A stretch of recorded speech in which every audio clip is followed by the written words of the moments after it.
Hello and welcome to Boring Dad Gaming, where today we're going to be playing Dawncaster once again. I'm going to be taking a look at a different build today, and the one I'm going to do is one I had a bit of fun with before, the one time I tried it actually, which is a hunter, kind of like a ranger deck. If you think about, typical D&D ranger with an animal companion, that's what we're going to be playing as. So, it took me a while to kind of figure out how to do this sort of deck actually, because the key thing you need to know, and which I didn't until I researched it, was that in order to play with a companion character, you need to add like that companion's starting card, and they can be offered as card rewards. But with 1,200 available cards you can get, obviously they can be a little hard to come by potentially. But once I started unlocking this synthesis tree, which is one of the expansion packs to the game, that it was available from the Steam version on release, but was one they released I think last year for the mobile game, actually has extended choice for the hunter decks. So you get a new weapon that helps with companion builds, like a new power that can help with companions, and a starting card you can add from the very beginning, which gives you an animal companion from the very beginning. Now, I've played as the bear and I've played as the cat. I haven't done a wolf build.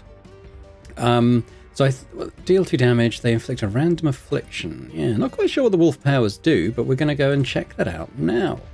So start new game. Let's begin as a hunter. So we can actually use the beastly character portrait here. So let's do that. And we're going to add those cards that I just showed in the synthesis tree. So I don't know if the other ones work with companions at all, but basically this one, as well as the damage, which is by the by. The important thing is that when you cast it as a flanking card, i.e. the card that is either to the left or to the right of your hand of cards at the bottom, your companion will choose a random card from its own separate deck, which we'll see a bit more of as we get into it. So we're going to take this as well. Activate to set the rewards of next combat to build companion cards. We're going to take that. So every 6 combats we can specify that when and if we win, we'll get a choice of a companion card. We're obviously going to start with the wolf card. So yeah, so this is a card within our pack. I think it goes in...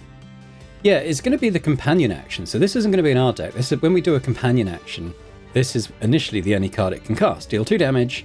Advantage we'll get to. Well, we can talk about it here.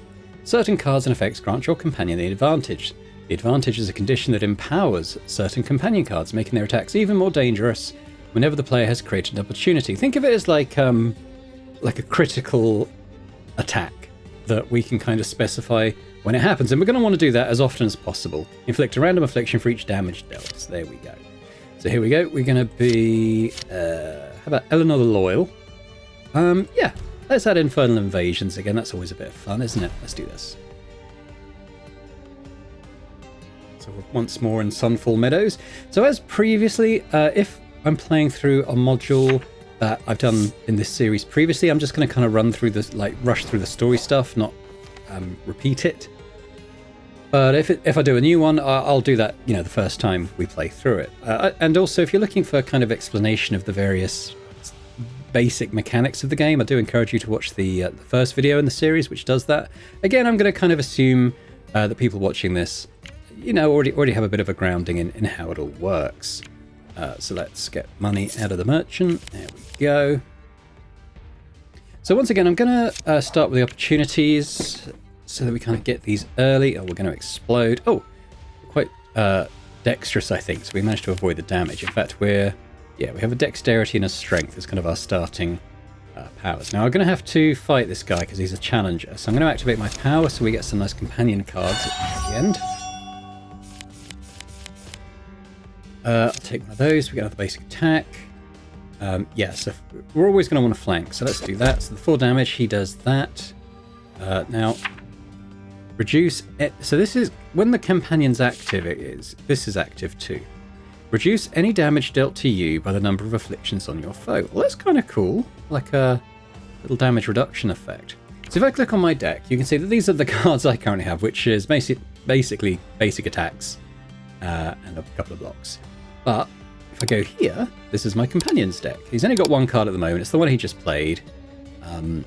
advantage. Yeah, so I didn't give him the advantage. That's why I didn't do the afflictions, but he did the damage. So you kind of get a double attack, really, at kind of like the baseline level, which already got this guy down quite low on health. The thing you've got to remember when you're doing an animal companion is that their icon replaces the hourglass one usually. So I'm going to absolutely click on this a million times in this episode instead of the little hourglass icon that's moved up. Just muscle memory, you know. Okay, so he's made some of our cards more expensive. That's not too much of an issue. Now I need this to flank, so I might just ditch this healing potion. So we can keep Wolfie doing his attacks as well. I'm going to think of a name for him. My dog's name is Max, so we're going to think of this spirit wolf accompanying us as Max, I think. Okay, so these two are the same as my starting card. This one is different. It seems to be a rare based on the little green aura around the card. Draw 2 cards. Advantage, inflict a Bane. Now, Bane, whenever you gain an affliction, gain an additional stack. So if we can put this on an enemy and keep doing afflictions, things should snowball quite a lot. So I'm going to add that. When I did this previously, I took a load of companion cards, and many of them were the same. I think each companion has, I don't know, 5 or 6 maybe different cards, so I'm not sure if there's any benefit to taking a huge number of them. I think they just cycle round, or much like our own deck, you know. I'm going to remove block cards. Oh, dismiss companion. I'm going to have to be careful when I camp not to accidentally click that. Let's have a look at the shrine. Okay, so I can make a card neutral energy or add a surge card. I'm going to do that, at least initially, because I can get my basic attacks coming in, get more energy. Let's do the fight. Now, I can't remember if my weapon does piercing damage. I guess we'll find out in a sec. It's not piercing, and I don't think my Wolfie is piercing either. So this guy will evade. Piercing will get through his evasion, but we're going to have to kind of play around that a little bit. Just flank as much as we can. He's already pretty low, but I think he's probably going to get an evasion off in this turn. It feels like quite a powerful build early on, because you're basically dealing double damage with every basic attack. It's kind of cool. So yeah, we're just going to flank with these cards as much as we can. Which should be pretty easy, bearing in mind that we've got such a small deck at the moment. What have we got? Draw a card. Convert its cost to blood and inflict bleeding equal to its cost. This one could work, though. Make a basic attack. So again, it's going to do... If we can do this presumably as a flanking card, it would have the same effect. Inflict a random affliction with 3 stacks. It feels like this is kind of an afflictions build, i.e. causing poison, burning, all kinds of stuff to our enemies. So we'll lean into that where possible. I don't think the wagon's had any damage yet. Keep going on these opportunities. Oh, I like this one. So we're going to climb in the burrow, talk to the little mole, and for 20 gold he gives us a choice of equipments. Sometimes you get the magic carpet, which is amazing, but this time I don't get that. What do I get? Fire action? No, probably not. Snake familiar. Activate to inflict. So this is equipment. So you play this and it kind of sits on top of your hand of cards, and you can play it a certain number of times before it disappears. Activate to inflict 3 poison. Okay, I mean, might as well do that. That's again, get the afflictions going. Gain heart for each affliction on your foe. Well, that's only if you're corrupted. This isn't going to be a corruption build. I have tried one of those, and it was quite fun. It was quite strange, but quite fun. Let's get rid of the other block card. Remove card. Do not remove companion. I always have to restart the video. I mean, I'd probably get one back eventually, but it would be a bit rubbish. Power's still down. Let's do the bomb. 25 damage. There we go. Yeah, we'll 5 gold to repair it. Let's do the saboteur again.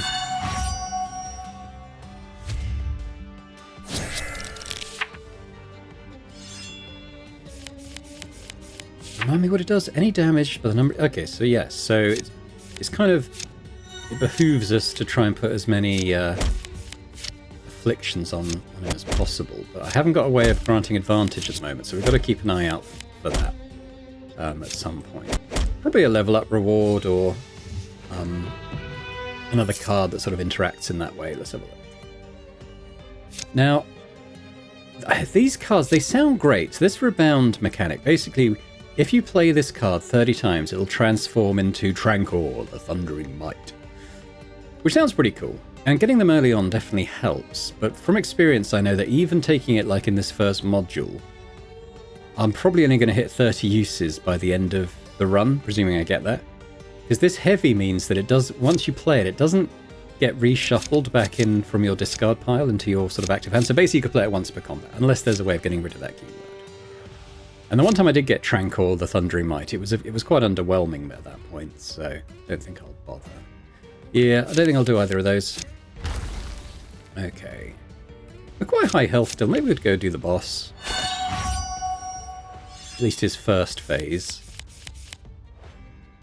Oh, mouse button. Right. Play all of these. Just get some damage going on this guy. Okay, let's draw another one of these. So keep going. Oh. See what I mean? I have to keep reminding myself of that. I don't know if there's a hotkey for it. Not sure. So this guy, he'll disappear if a certain amount of damage happens to him. Hoping I'll be able to kill him, but yeah, abort. I have managed to kill him before, and you do get XP if you can do it. I'm just not quite sure what the conditions of him running away are. Let's do a ballista. I'm interested to see what our level up rewards are going to be. I think we'll just play the... He's not very high health, so I think we'll just play the basic attacks. Probably going to kill him. Oh, no, because he got the card draw one. Okay. That's fine.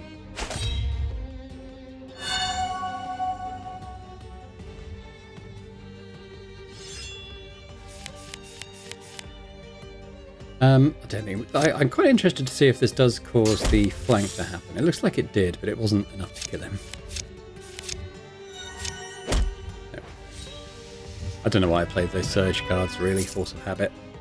On hit, deal 2 damage. On hit, inflict 2 bleeding. Gain sinister. Bleeding's pretty good. However, we've got this one. Deal 4 damage. Great. This is... I think this is what we play, so we would deal 4 damage, and if a flanking card, it grants the advantage and conjure a free command. Cool. So this is a way of giving our companion the advantage, so we want to start doing that as much as possible. Don't need to rest yet. Let's do another ballista.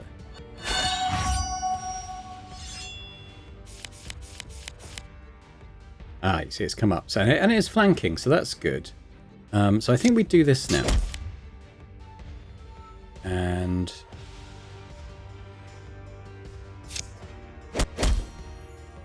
yeah, so he gained charm, I think that is, which is a shame because it's not one we're likely to get particularly high stacks of. Do I take the snake? Yeah,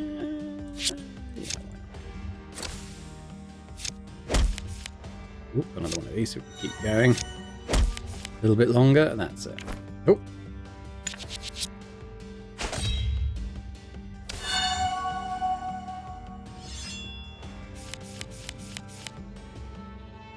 So we want that one to flank. Let's do this first. Let's give him some poison. 1, 2, 3. It should work. Okay. Maybe not. It keeps drawing more cards. I can't get to it. Maybe I should have played it from the left. Because new cards always seem to come in from the right. Sanguine Step. Gain evasion. Gain immune to slowed. Or First Blood. Inflict 2 bleeding. Flanking. Your companion takes an action. Yeah, I think we're going to lean into the causing afflictions, getting our companion to act as much as possible. Let's do the elite.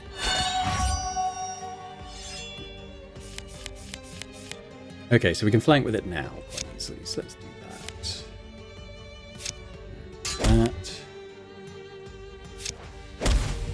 Ah, it actually did the poison. I think we had the snake then, and keep that going a little bit longer. Cool.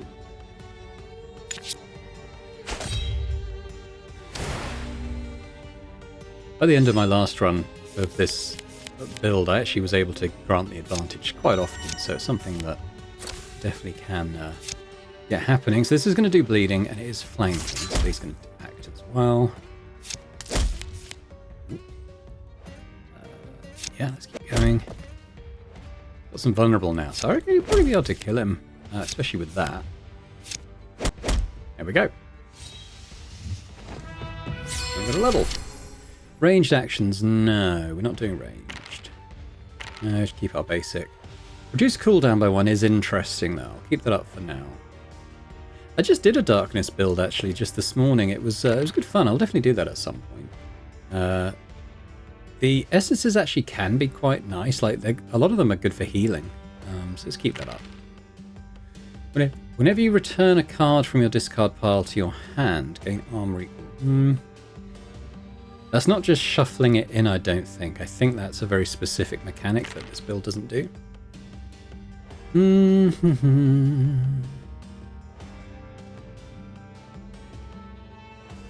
We're going to get animal cards anyway. Let's take this one, because they might be a good way of getting some healing into the deck. Make a basic attack. Flanking. Conjure a free basic attack upgraded by the... That's actually quite nice for this, because our basic attack does get our companion acting. Definitely see a use for that. As per normal, going to try and keep the deck fairly slim. Luckily, the companion cards are in their own deck, so we're going to hopefully mostly add those. So it won't really increase the size of our own hand too much, if we can manage to do that. Let's have the snake. Put some poison on him. Okay, so let's do this one. So this should... Yeah, we'll get an attack and we'll get a free attack as well. It's kind of cool. 2 bleeding and flanking. He did a howl. Oh, I've run out of energy. Okay. Oh. I told you it was going to happen a million times. I don't know why they did that. I'd much rather the companion face was there and the hourglass stayed where it was. But hey, first world problems, right? Right, so this is going to get the advantage going. Now we can do that. So yeah, random affliction. He's actually been given weakness. The next damage you deal is reduced by 50%. You can't critical hit. That's kind of cool. Bom. I'm going to play this, even though it doesn't flank it. Well, let's keep our companion acting. Almost dead.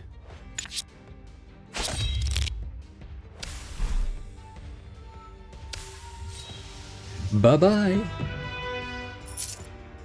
What have we got? Howl. We got that. Phase. Grant evasion. Advantage. Draw a card. Maybe. But this one over here has got a blue aura, so I think this is a rare. Inflict 2 decay. Now, I don't know what decay is. I'll have a look in a sec. Advantage. Gain heart equal to your foe's highest affliction. Gain health, I mean. Now, the energy cost is a bit by the by, because this just happens automatically, so that'll be fine. Decay. At the end of the turn, lose 1 temporary maximum health per stack. That's pretty cool. Yeah, we'll take that. Alright. Some enemies have quite strong healing mechanics, so, you know, being able to just reduce their maximum health is pretty good. Let's see. Souls. Again, I've done a Hunter Souls build, and it was quite fun, so I will try and do that at some point, too. We've got another Rend. Again, I'm not quite sure I see the point at the moment of taking multiples of our companion cards, because they're just, you know, they're going to keep coming around. Unless there's one that is, you know, really key to what we're trying to do. But at the moment, I just want to try and get, you know, one of each, probably. Let's see, what do we got? Inflicting the bleeding is interesting, potentially, even though it's not a companion card. And getting a companion axe card. The thing about this is my basic attack does damage and does this. I suppose this doesn't need flanking, so, you know, there are circumstances where it might be hard to get a flank on a card, so yeah, I'll take one. I'll take a bleed as well. I think we're going to really lean into afflictions. So we might as well heal. I could always remove a basic attack, maybe. I haven't really taken anything that I think definitely doesn't work, so let's just remove the basic. We're going to get other ways of getting our companion to do stuff, so... You know, you don't hold on to the basic attacks forever. That's why I don't tend to use the blacksmith to upgrade basic attacks, because, you know, if your build is working right, you kind of want to get rid of those as soon as possible. Now, going to the blacksmith again will refresh our thing down there. I'm going to upgrade another card, though, because I think we can upgrade the amount of bleeding, I think, or... Yeah, you know what? I will do that. So now it does 3 bleeding. That's cool. Got a bit of money. Change a card, but I think I'm okay. Just head out. So I have done... Obviously we've done that, and that is the Demon Invasion one, which is cool. But I'm thinking I might do the Vesperin Mansion, which I haven't done in this series yet. And we'll do the little story stuff for this as we go. Now, interestingly, you can recruit a character here that is an alternative to the merchant follower. That could be kind of cool. Maybe we'll take that. The Vesperin Mansion, Canto 3, a gloomy mansion rises just outside of Bright Candle, seemingly isolated from the ongoing war at its doorstep and soaring high into the twilight sky. Opportunity. I think we'll do that first. As you walk down the dimly lit hallway, your eyes can barely make out the various paintings and tapestries that line the walls. The air is thick with the scent of old wood and musty fabric. As you near the end of the hallway, you spot a massive door made of thick steel, with intricate runes and symbols etched into its surface. Investigate. The entry to the vault is a massive door made of thick steel, reinforced with intricate... Oh, we've done that. The handle is made of solid gold and is shaped like a serpent coiled around the lock, with its mouth open to reveal the keyhole. It is evident that great care has been taken to protect what lies beyond. Now, I've never actually managed to get in here. I wonder if you need a rogue character with the two green mana. But yeah, I guess we'll just turn back. Let's do another opportunity. Painted landscape. The thing I like about this is the opportunity. A lot of the opportunities are unique to this module. As you turn a corner down a long hallway, you catch sight of a painting unlike any you've ever seen before. It's a landscape, but not one you recognize. Instead, it depicts a strange new land with towering mountains and sprawling forests. With every step, the landscape seems to become more and more vivid, the colors becoming brighter. Even sounds of chirping birds and the calming rustling of water fill the hallway. Stepping closer, you catch a soft breeze and look up to see branches of a great tree reach up to the ceiling, plump apples hanging from its branches. Now, I can't remember what the effects of this are. Let's reach inside the painting. Intrigued, you reach out to touch the painting, and your hand passes through the canvas as if it was nothing more than air. Reaching inside the painting, your fingers seem to touch something solid just out of view. Your fingers try to grasp the elusive object, feeling it just out of reach as the magic of the painting seems to rapidly fade. Just before the painting returns to its flat surface, you manage to pull your hand back to wipe off the trickle of sweat running down your temple. Oh, didn't get anything. Huh. I'm sure you... I mean, again, it might depend what type of character you're playing, whether you get anything there. Let's meet the suspicious guest. Get the story going. You scan the crowd, spotting all sorts of wild costumes. Amongst the vibrant colours, one guest stands quiet, dressed in yellows, and wearing a golden mask. Let's track them as a hunter. Your trained instincts make you well aware of the cloaked figure without even a single glance in their direction. You find a nice corner to observe the guest with the golden mask. Despite no obvious markings, the black silk of their outfit outline the distinct shapes of an armour, only worn by the emporiums in a circle. That's kind of like the Guild of Merchants type thing. Move closer. You approach with a predator's guile, grabbing the guest's cloak before it was aware of your presence. For a moment, you see the surprise in the eyes behind the mask, before the figure suddenly leaps from your grasp, up onto one of the balconies, its slender lips curving into a respectful smile. Not bad. Then flicks you a thick golden coin for your trouble. I got some money. There's the merchant. Let's do a shrine. Okay, so Shrine of Potential. What does this one do? Card to remove, then upgrade the remaining cards. Okay. What I'll probably do is get rid of another basic attack then, and then the others will all up. Ooh. The Drunken Reveler. Okay, well let's do this fight as he's a challenger. We can't not do this fight, but we'll activate my talent so that we get a choice of companion cards. How's you going? This guy's just basically a drunken idiot, getting in our way and causing a ruckus. Let's do that. Okay, so tell you what, let's just act. Let's give them the advantage. And then act. Now, they've got the decay. That's cool. Do I want a snake familiar or another attack? Let's do the snake, and then we'll give them some poison.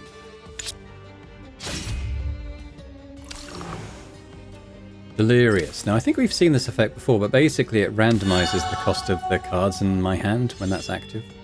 And the costs change as you play cards as well. It can be annoying, but also it can end up that you play... we want that to flank, ideally. You can play cards you may not have been able to afford otherwise for free, which is kind of cool. Oh, he was immune to that. Why was he immune?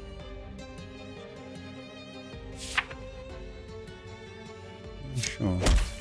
Anyway, I can still hit him, so keep doing that. See if we get stuff for free now. Yeah, stick some bleeding on him. Okay.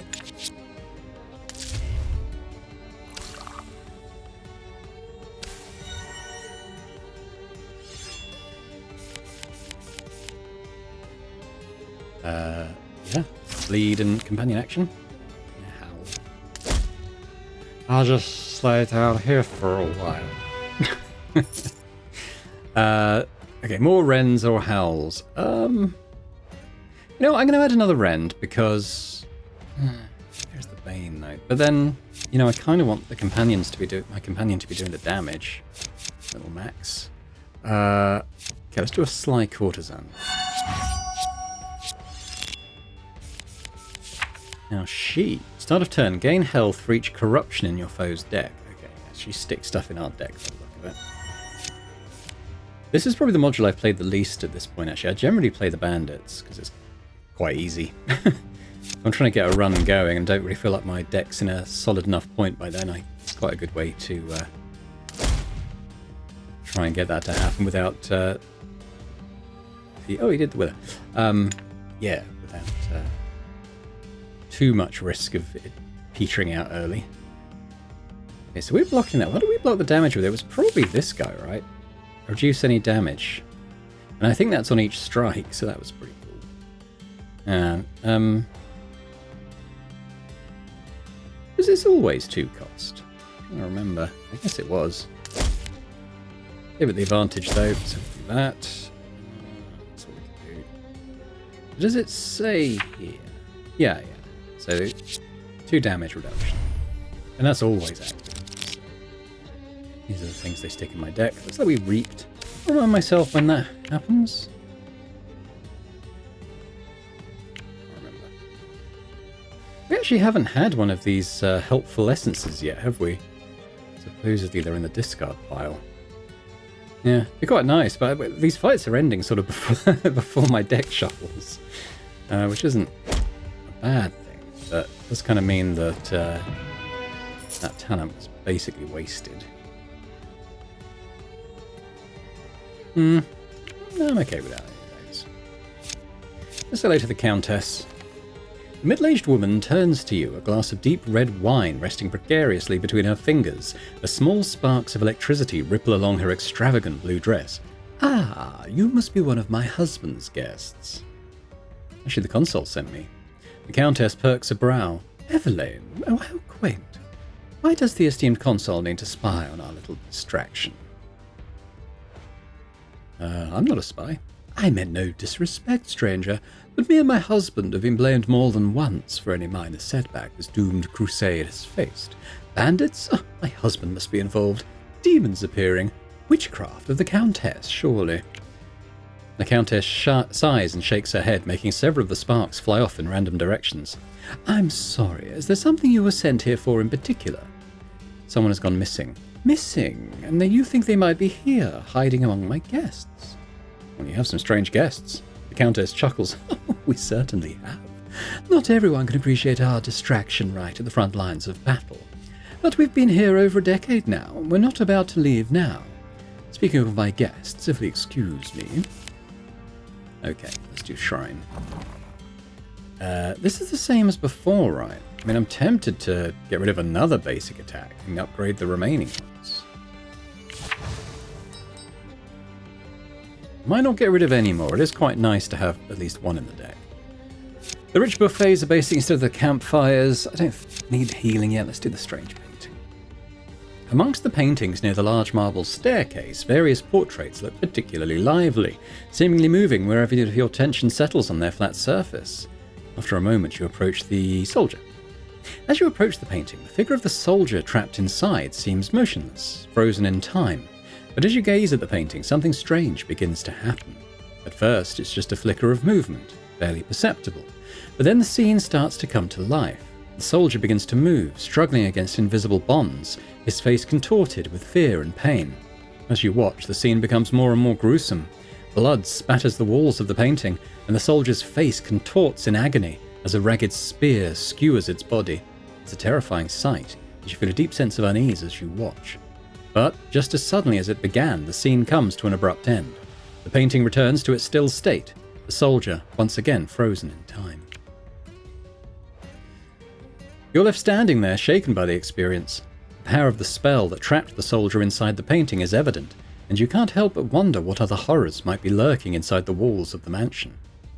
Hooded figure. You approach the painting of the hooded figure, and as you look closer, you notice something strange happening. At first, it's just a flicker of movement, barely perceptible, but then the scene starts to come to life. The thief's body begins to move, and you can see them struggling with something just out of view. It's clear they're trying to enter a vault, but something has gone terribly wrong. As you watch, the scene becomes more and more frantic. The thief's body twists and turns, sweat pouring down their face as they try to escape whatever has trapped them inside the painting. But it's no use. With a final gasp, the thief slumps to the ground, their bodies still as the spell takes them. The painting returns to its still state, the thief once again frozen in time. A similar sort of thing, aren't we? Painting of a merchant. You turn your attention to the painting of a merchant, wondering if it too will become to life like the others. As you stare at it intently, the figure in the painting seems to shift and move. At first, it's just a slight tremble of the body, but soon the painting begins to glow with an eerie light.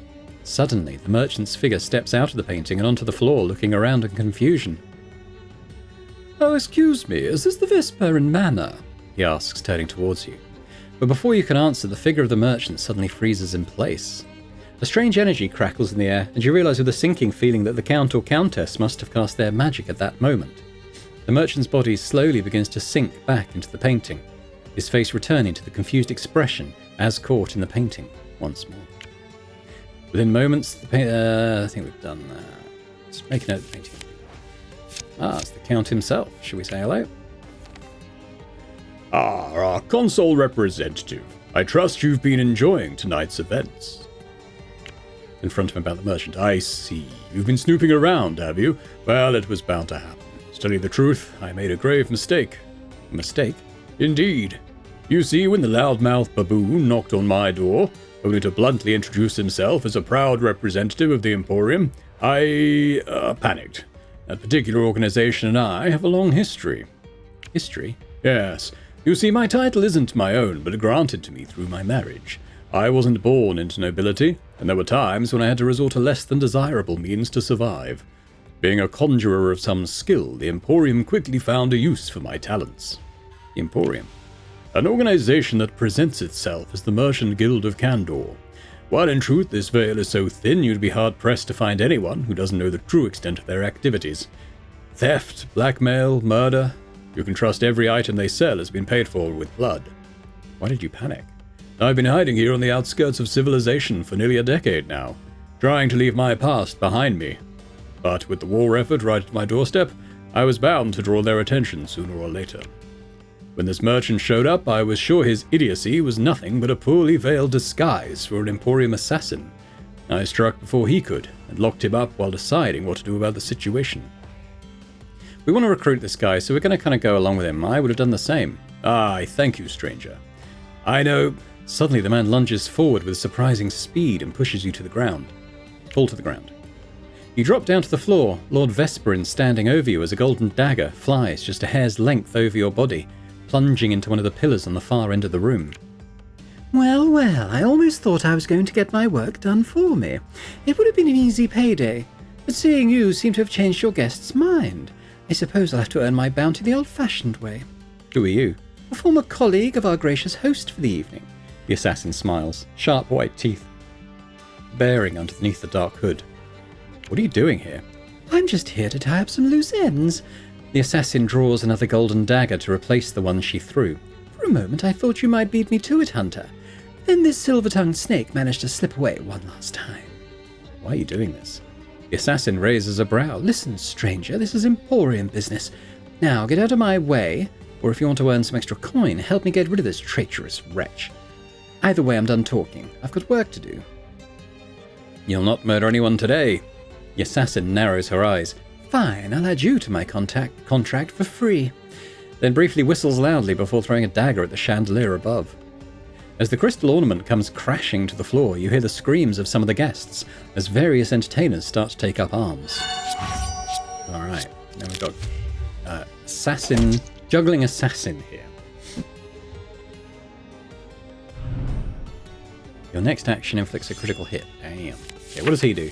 Your foe's bleeding carries over to the next encounter. He's a first striker, which I think we guessed. We've seen that. Alright. So you want that to flag. Okay, let's do that. Okay, he's evaded that.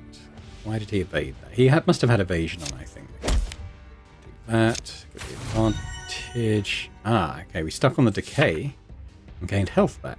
That's 8. That's pretty nice. Okay.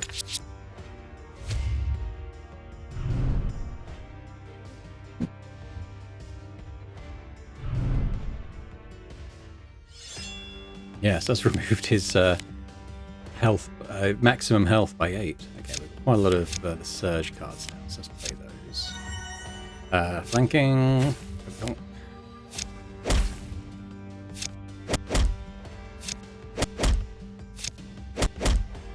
He's almost gone.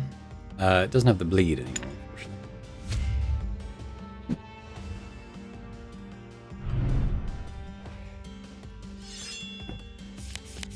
How should we kill him? Ah, not that way. We'll do that.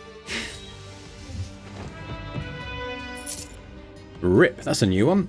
Deal full damage. Advantage grants souls equal to the damage dealt. Now, souls isn't something I've delved into in this series yet, but it is kind of another gatherable resource that certain builds can make use of. I'm not that fussed about including it here, but why not? We might get some nice companion cards that kind of tie into the soul stuff. Like I said, I haven't really seen the wolf pack. The wolf pack of cards before. Alright, well I guess we'll do the musician. I don't like these guys. The first time I played Whisper in Mansion, it's one of these guys that kill me because they do the, I think they do the charm mechanic that we saw on my bard playthrough. They did it to me, and that's kind of why I wanted to play a bard. Get revenge, I suppose. Alright, that's it for now. I think we'll be okay. This feels... I didn't really know what I was doing at that point, whereas at this point I should be really.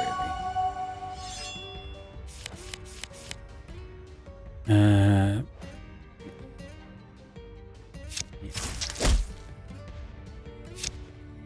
that. Boom. Yeah. Right, let's see. Cleanse poison. Maybe. I'm not using ammunition. Healing effects restore 2 additional health. I don't have a regular way of healing just at the moment. Random enchantment. Weapon cooldown. Maybe. At the start of combat, shuffle through... No, we're not doing a snares build. Gain a random legendary. I might take that, because even if it's one I can't make use of, I can at least transform it into one I do want. Inflict charm equal to the sum of your blessings, and it uses a type of energy I don't even get. Yeah, I'll just transmute that next time I can. Now this is interesting, because this is a card that does spend the souls. And can be a way of healing, so yeah, maybe we'll add that, and then if I get souls through my animal card, I can kind of use them on that. Actually, I think this was the guy that killed me. He's, yeah. I'm going to do... We will fight him. I kind of want to do the musician first. Surge.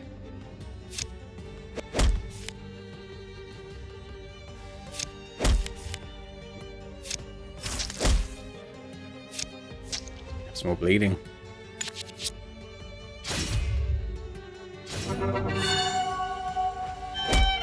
So there's a kind of mechanic in this area around changing the music that's in the background. I'm not that worried about it, to be honest.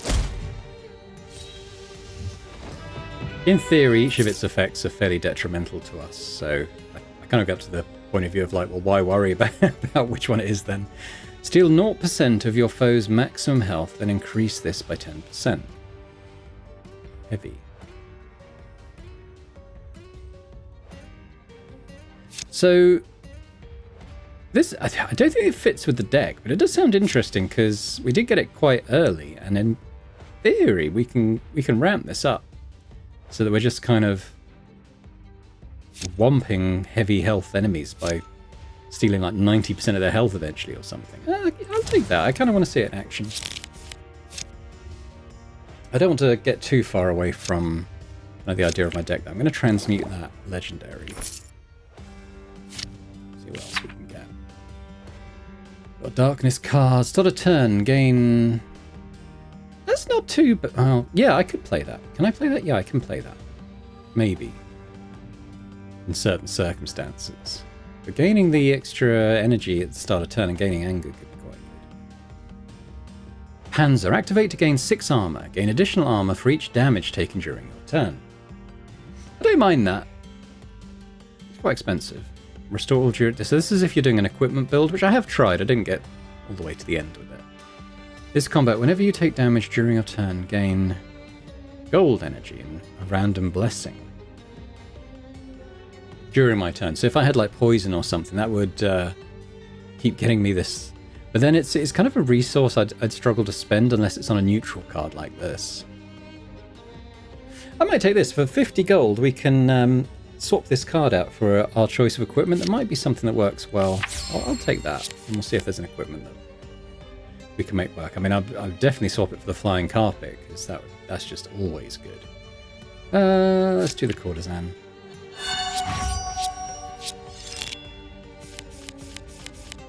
I'm quite underwhelmed by this first talent I took, by the way. Well, second one. No, first one on level up. I don't think I've seen a single one of these essences come out. Oh, well. Now, have I got 50 gold? Oh, I do. Let's go this way. I don't know if I don't got the energy for it. Stop spreading gossip. Oh, you see these cards come out, not... Alright, we'll take that. So this isn't going to do anything this turn, but we're kind of investing in the card that the next combat it'll be steal 10%. Oh. Draw a card, but I wouldn't have any mana to play it with, unless it was a mana card. They're giving us a bit of a beating here.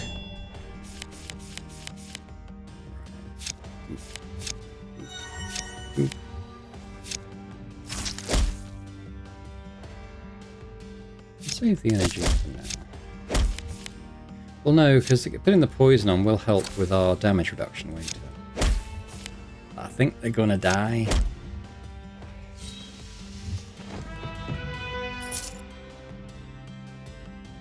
No, it doesn't. Yeah, we actually got a boss fight now. Wanted to work up to it though.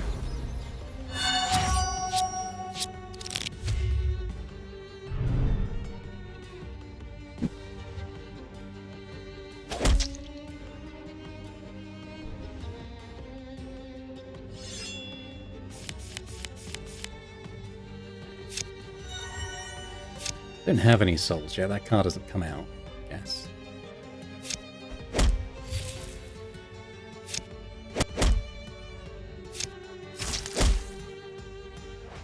See the damage though. Almost dead.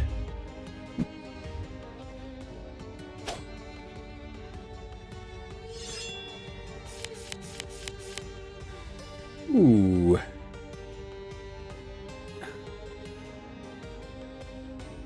What? Why is that not increased?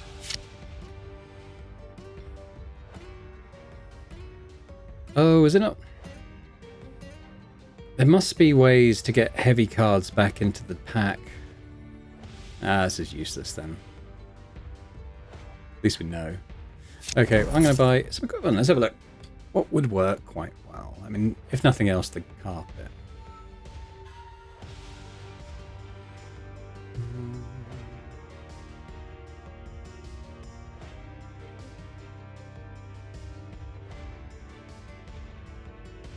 Take another one.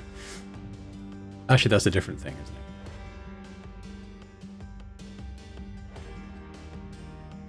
I love lamp.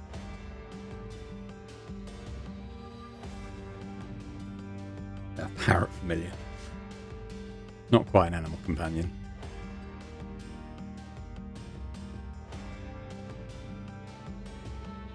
Yeah, I think it's going to be the carpet. I mean, that'll reduce the cost of cards in our hand, which is quite nice when it happens.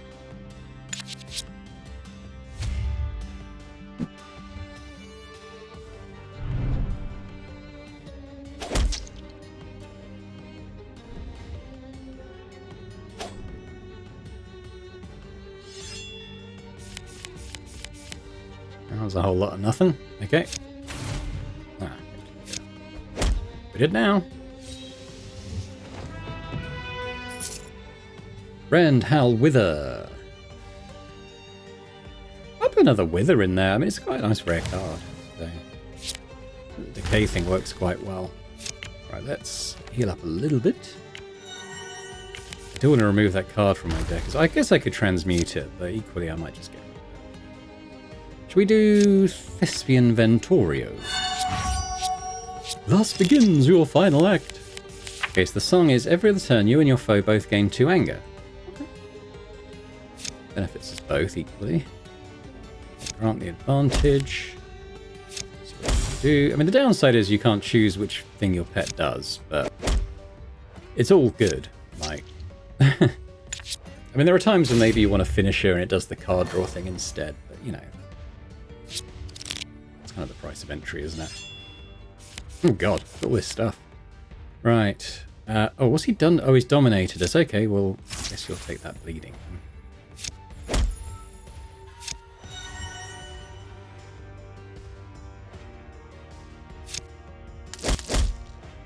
Nice.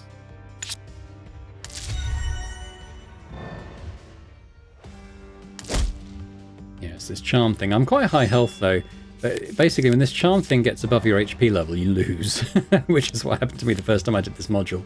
So I didn't understand that what was happening.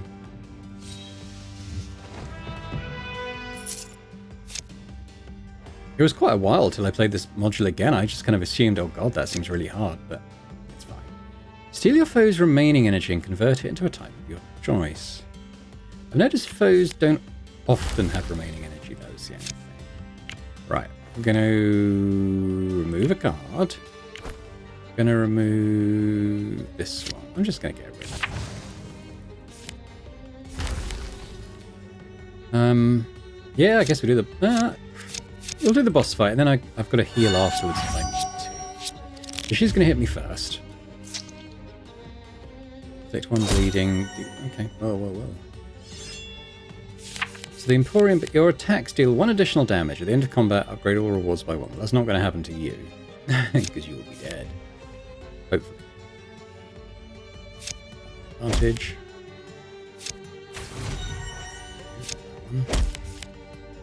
Me there.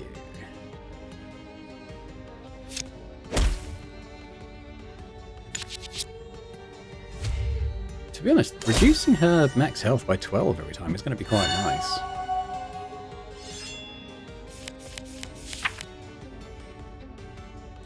Oh, lose 1 temporary maximum.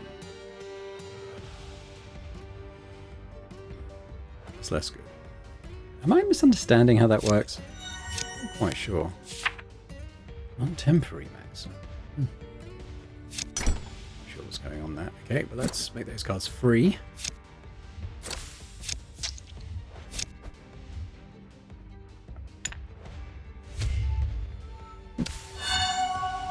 So she got 65 health. It's down to 60. No, it did reduce it by 18. Oh, yeah, no, it's good. It is good. I guess when it says temporary, what it means is that, you know, if it was happening to me, at the end of the combat, I would reset to my usual health. I think is kind of what's happening.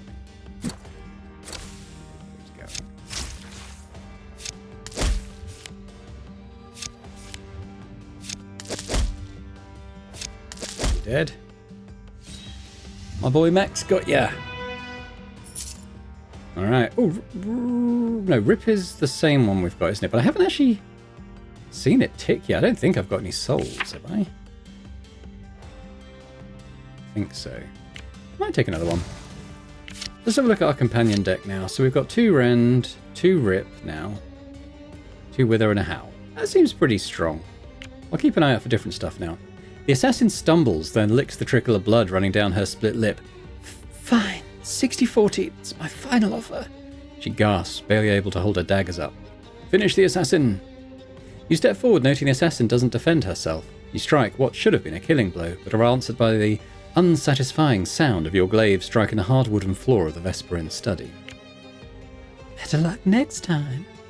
A taunting voice echoes from the wide open window, the golden edge of her cloak disappearing from sight before you realise the assassin is gone. A brief moment later, the Count steps into the room and appraises the situation. I'm glad it was her who found herself on the other end of that glaive, Hunter. Now, as for our misunderstanding, I have a proposition of sorts. Better be good. Oh, it is. You see, the Emporium won't rest until I'm dead, and with enemies as powerful as those, I am in desperate need of new allies. And before you say anything, I do not expect to earn your trust just because I ask.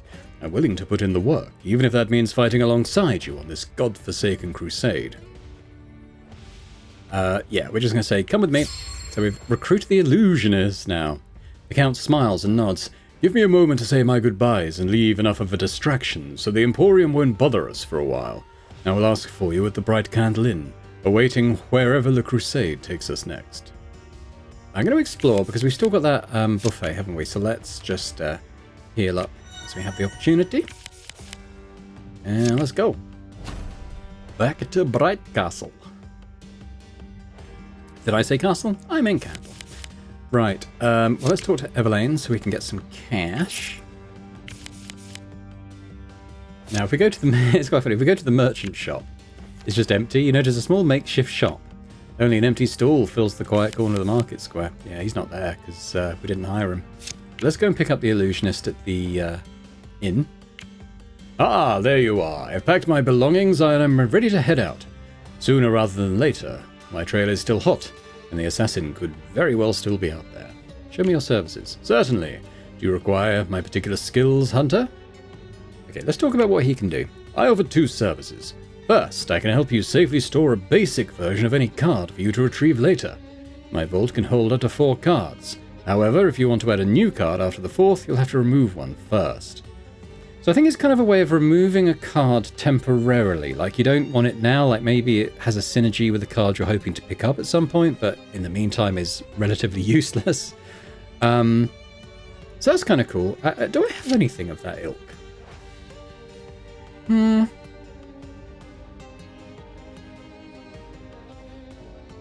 mean, even the Reeve, I mean, I'm going to be picking souls up at some point, I'm sure. Oh, is it because... I tell you what, is it because that card has to be on advantage? I bet it is. Advantage, yeah. I haven't had the advantage on that card yet. Cool. Or he can duplicate a card. Now, I'm interested to know if he can duplicate companion cards as well. I'm not sure. But I don't have anything for the vault now, so we'll just leave it be. Talk to the blacksmith. I'm going to upgrade probably the bleeding one again. Bleeding's good because it means you do more damage when you hit someone with that bleeding. Don't need to heal. Let's go. What are we going to do? Well, I've done the swamp. I think I've done the ramparts. Let's do Emberwild. And I don't think I've done this one on the channel yet, so I'll do the story stuff as we go. Stretching along the vast mountain slopes, the Emberwild heights reach their apex amidst ancient trees. Here, primal beasts, relics of a time long past, roam undisturbed, their roars echoing amidst the thickets. In the heart of the dangerous Emberwild Heights, a strong presence of divine origin has been sighted. Venture into the treacherous terrains of the forest, locate this divine beacon, and decipher its connection to the missing Dawnbringer. Okay, which shocks to go, or should we fight this one? Now he's a first strike enemy as well. Hmm. I think of the available options, this is definitely the hardest one I could have taken on, but we'll see how we go. So here there's this wild mutations. You deal 2 additional damage at the start of combat, but inflict 1 bane. Okay. He does stuff that interacts with it as well. Whenever you take damage, gain a chain. At the end of your turn, gain barrier equal to it. So, yeah, I'll tell you what, this enemy has killed me on numerous occasions, so we'll see how we go. Let's do a random affliction.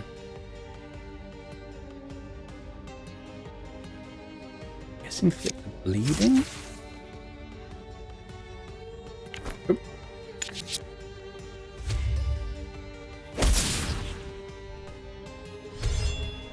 He stunned me, little bastard. Nothing I can do. Literally helpless.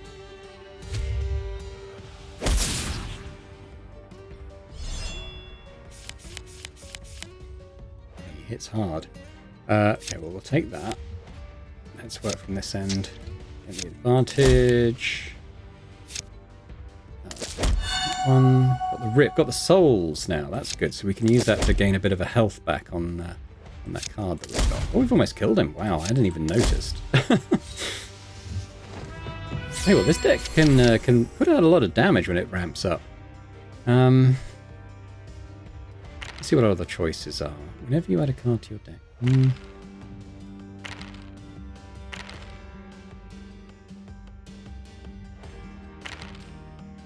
Okay, so I think the options are to add an extra mana. I'm just wondering which one we do.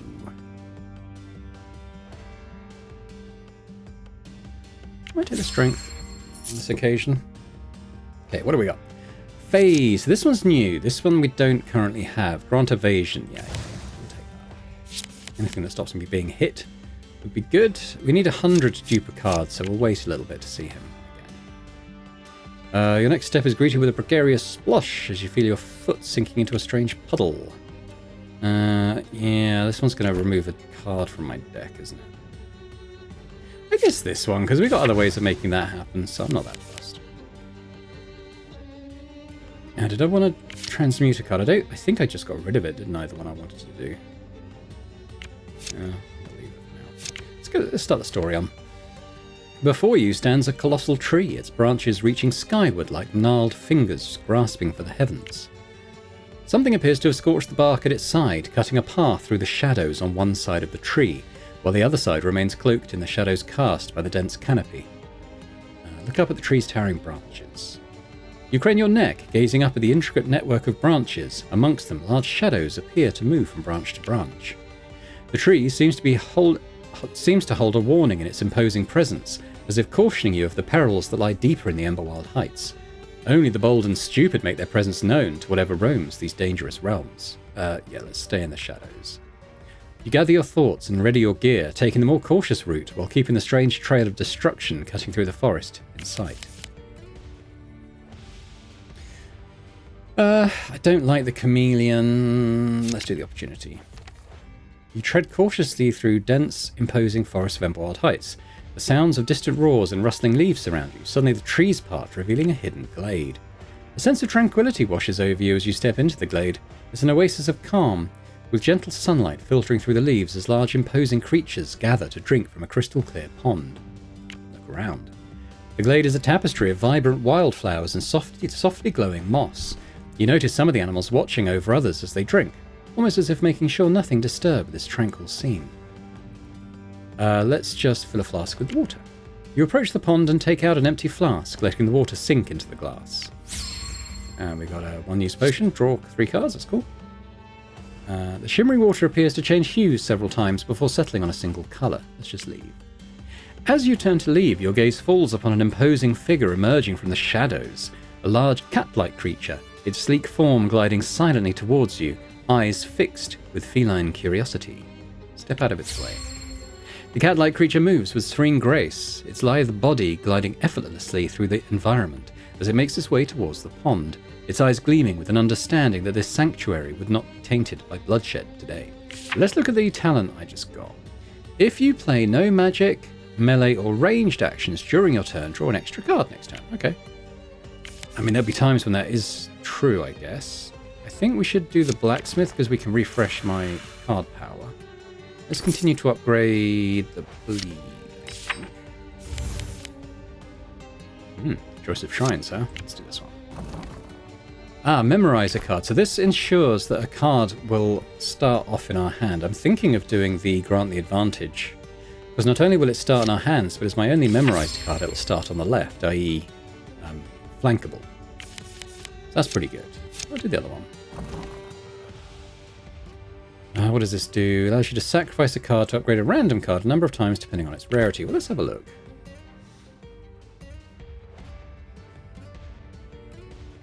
And just to get rid of the Curse Strike.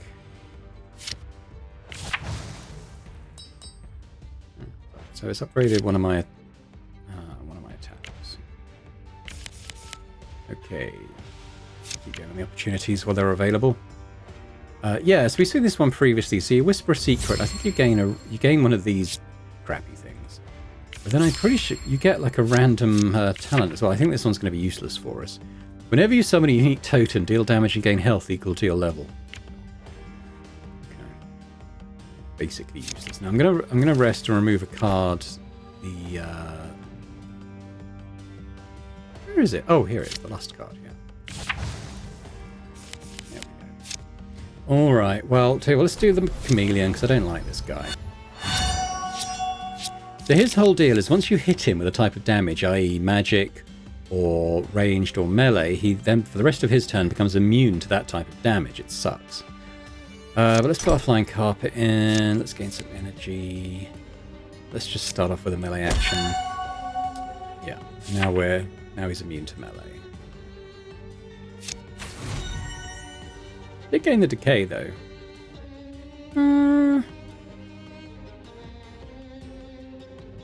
Just don't know if there's any point even doing that. I mean, we'll see, because I'm interested to know if the companion stuff happens anyway, and we haven't actually done...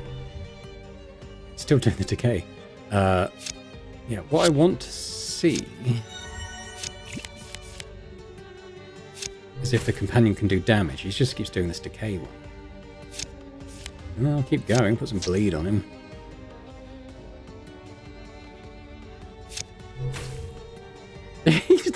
I don't know if it's picking the only one that will actually work while this is in effect, but basically he's dead in 3 turns.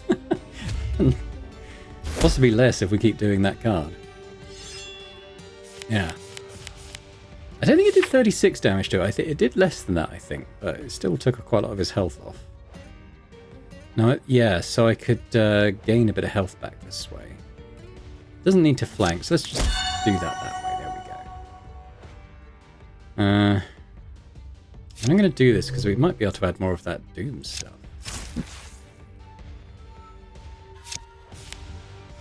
One of the snake. And some poison.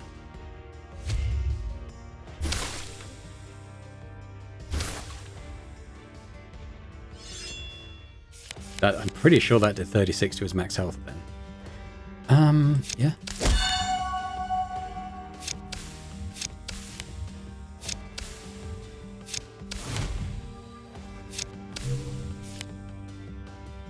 I'm pretty sure he's dead this turn, so... I've never actually killed an enemy by reducing their max health to 0. Which is kind of cool, because there is a mechanic called slaying, where if you reduce an enemy to exactly 0, it can do stuff. I haven't got anything that works off that currently. But... I'm probably okay with the one phase in the deck, so I'll leave those for now. Let's do Ancient Woodworm. So this guy can kind of crush you, so you can only play like 1 card or something at a time. It can be quite nasty. That again. I'll take a snake. Poison to it.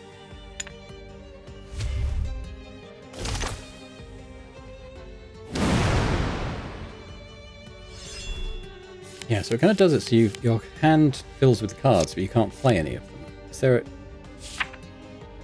Like... Skip your discard phase, you can only hold up to 5... Okay, I think we'll be alright.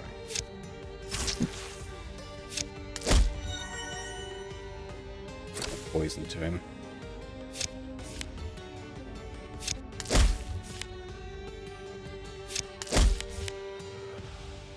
I can't play the carpet now.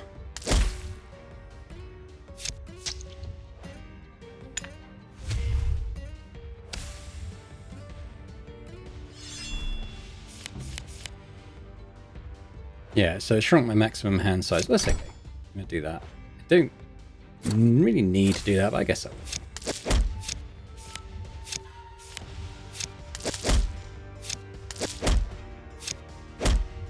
He did.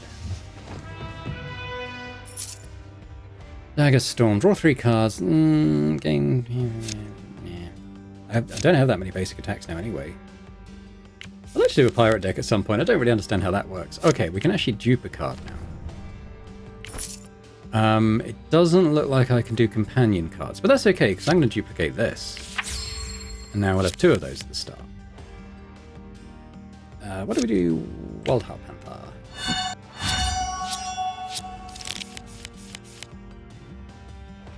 Cool. Okay, well, let's gain the energy first. Do a couple of these. He evaded. I think he still gave us the advantage.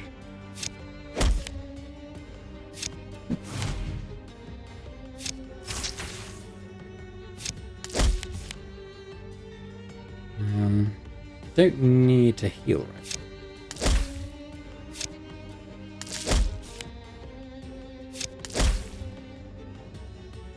There.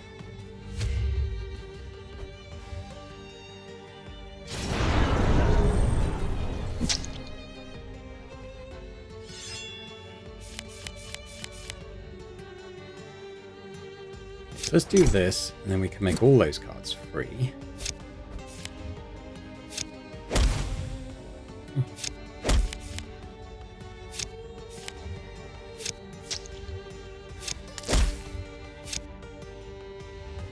Isn't it? It's really quite powerful, this deck. I kind of like it. The bear one is kind of based around single big punches and armor, and the cat one, there's a lot of bleed and stuff, I think, and like ambushing and stuff. It was cool. They do feel quite different. Don't need to heal, so I'm not going to spend the souls right now. Don't need to spend the carpet. I might as well anyway. I think he's going to be dead pretty soon.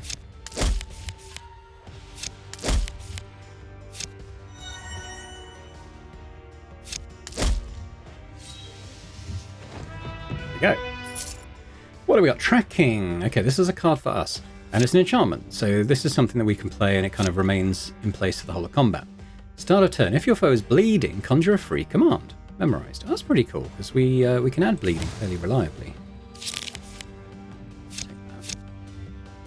Let's do the bite, I think.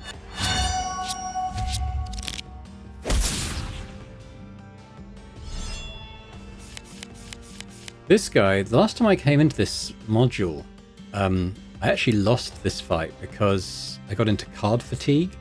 Basically, his thing, and I think it's this thing of gaining barrier equal to... You take damage, you gain a chain, then turn it into barrier. I was doing so much damage to him early on.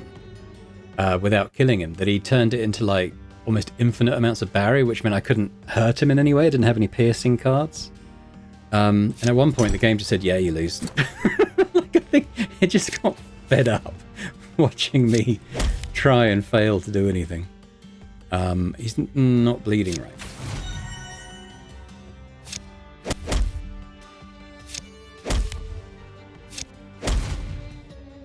I haven't got any bleeding on. But it's an enchantment, I forgot that. So yeah, we'll play it. It's just going to sit there.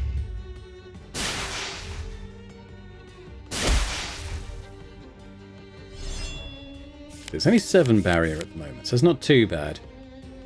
I can't remember what build I was doing. I think it was my corruption build that just did stupid amounts of damage. Now he's... So how does this work? Start a turn if your foes... Okay, so that's from next. I can maybe do a heal.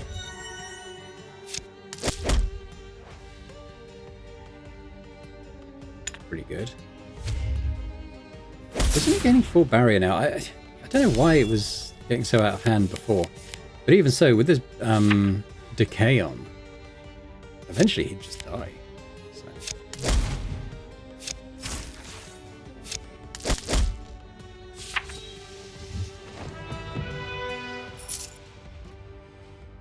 If a foe is slain this round, gain 10 souls. I have used this before. It can be quite nice, because it's not too hard. If you've got a small enough deck, it's not too hard to make that happen. But it's given me another coordinated strike. It's hard to say no to that, because it's another way of giving the advantage to the companion. I think I'll add that. I think I kind of want to build my deck around these cards, and I could probably still remove like a basic glaive or something at some point. Alright, let's do the chameleon, I suppose.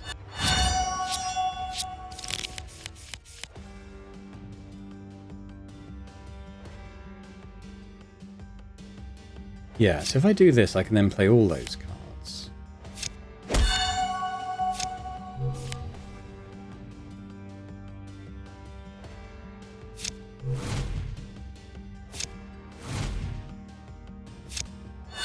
Why didn't it add the bleeding? It must have blocked it in some way. Oh no, there it goes. I've got the enchantment on. Good.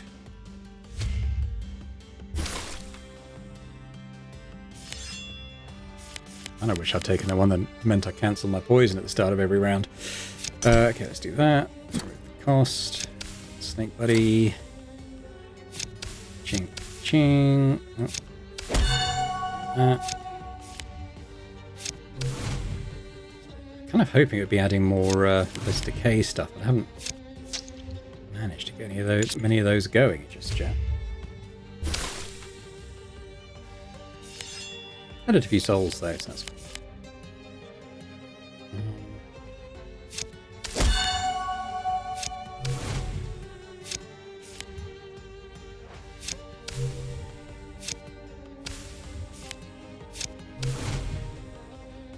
I'm kind of low on health. It must be the poison. I kind of tend to ignore it, but probably best not to do. I might rest at the campsite after this one. Boom. Yeah, it's starting to really come down on health now.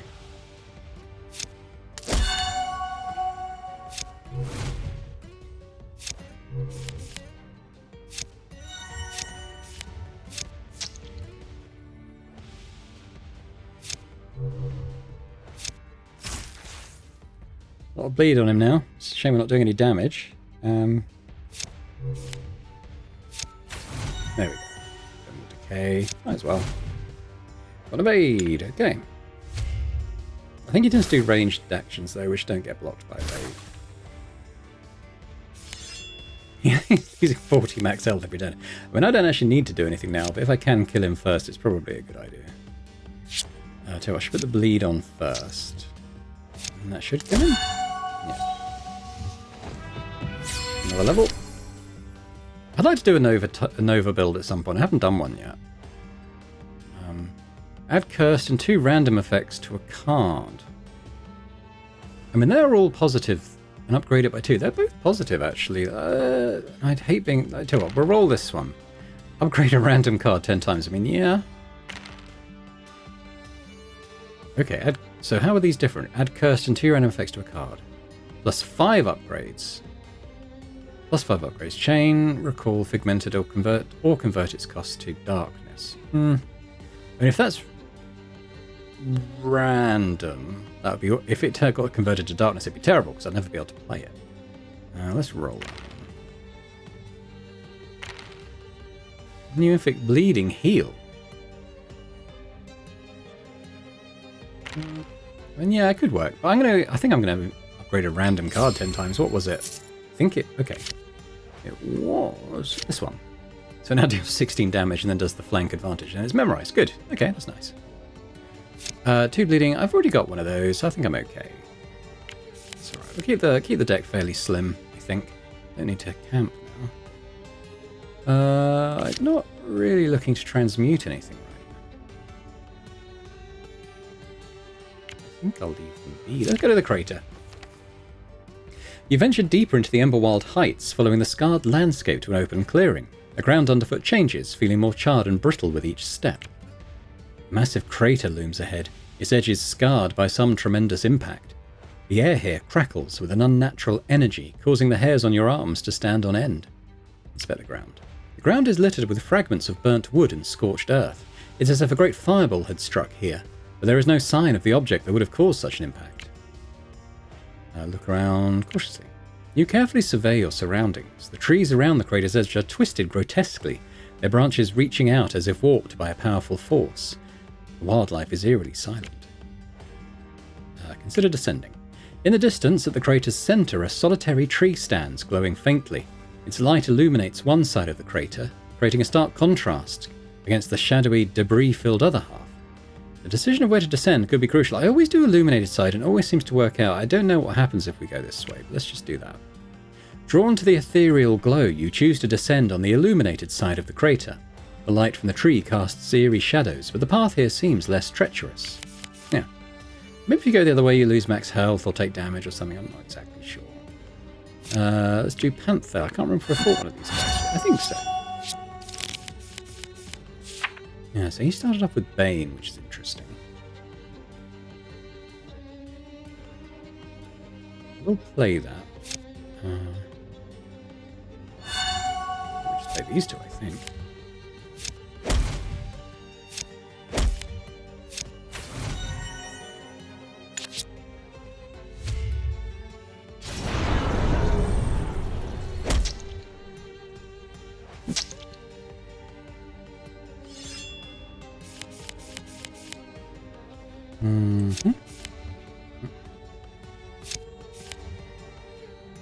Let's lead on. Carpet. I don't think it's going to put any more cards. Let's just cheat those. Ooh, what did I say? I was wrong. Okay, I can play one of these. Let's do that.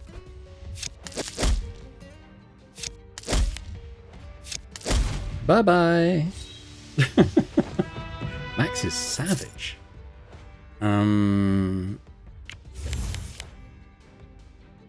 Apex Stalker. Okay, let's hit our talent, and then we'll do the Apex Stalker. So this is a darkness enemy. How darkness works is when you take damage, you take one less per stack of darkness, and when darkness runs out, gain stunned. Your maximum health is lowered by a total darkness. So basically, you halve your health bar, but you gain this kind of barrier-style thing that reduces the damage, and then you get stunned. It's an interesting mechanic. I mean, the main reason I quite enjoyed it when I played it on... It was actually a hunter build. Was that you get quite nice effects that happen when you're in darkness. So I'll definitely do like an assassin run at some point, I think. Let's do this. So we'll be reducing this darkness at first through damage. And then once it's gone, he'll get stunned. We've almost done that in the first turn. I'm interested to see where the HP reduction goes. Yeah, off his base health. That.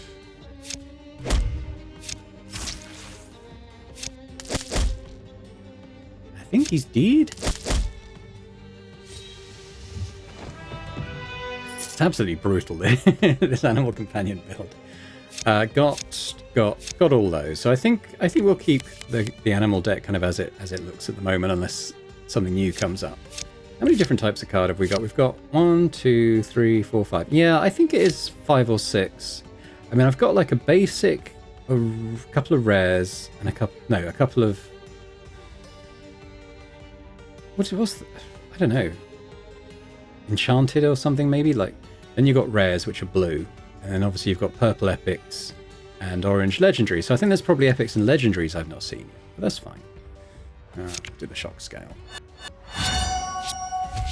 50 souls now, which is kind of cool. If we find more cards that spend those in interesting ways, I might look into acquiring them. Yeah, let's do the card bit. Always a good opener.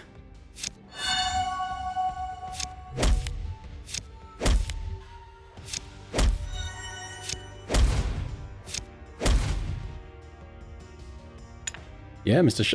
Oh, yeah. Okay, yeah. Just thinking about that chain. I think that chain thing, is it when you take damage? I wonder if it's because I was doing a lot of littler strokes that really built this up really fast. It's possible.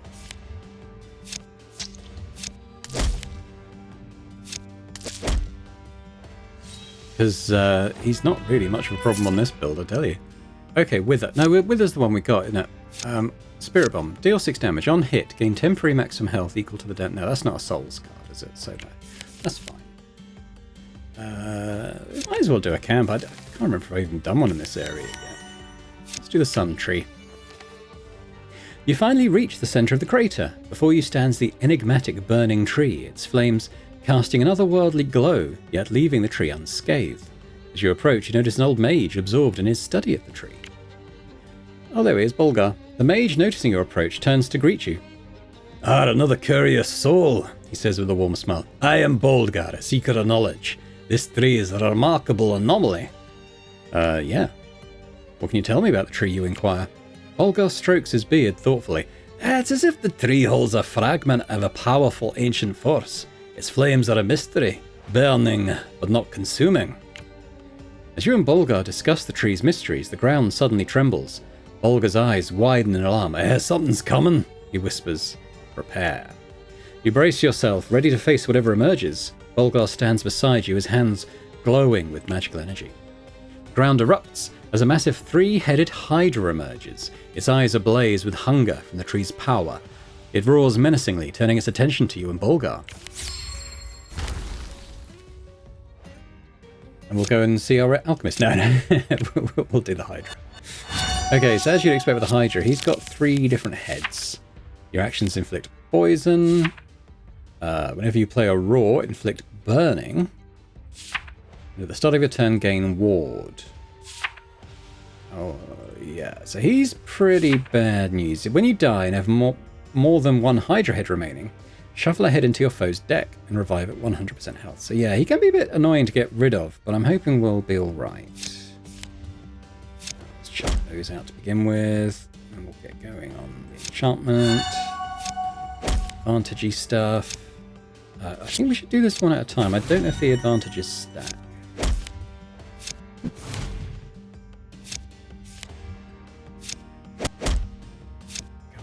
Oh, he's already almost dead. So I think he's going to come back to full health. So that's why this might be quite good. Oh, he didn't come back to full health. That's interesting. Alright. Does he have 5 or more poison? He doesn't, actually. Yeah.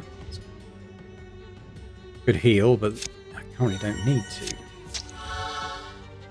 Oh, he's got shield. Where did he gain shield from? It was something... I'm not sure. I got quite a lot of burning on me. It's going to hit me at the end of my turn. God, why is he not taking any... Oh, because of the armor. There we go, through the armor now. Now he's lost a head, but he's regenerated to full health. Okay, we're going to take a lot of burning. 21. Can't take too many turns of that. But we are reducing his maximum. Okay, well let's do the carpet. Is anything going to draw cards? Maybe. Play the free ones first. Reduce the cost. Some poison.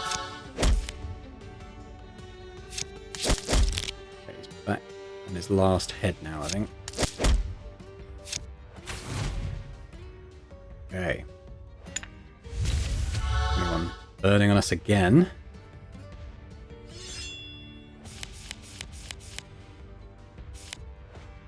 Alright, have some more bleed. This. Two cards.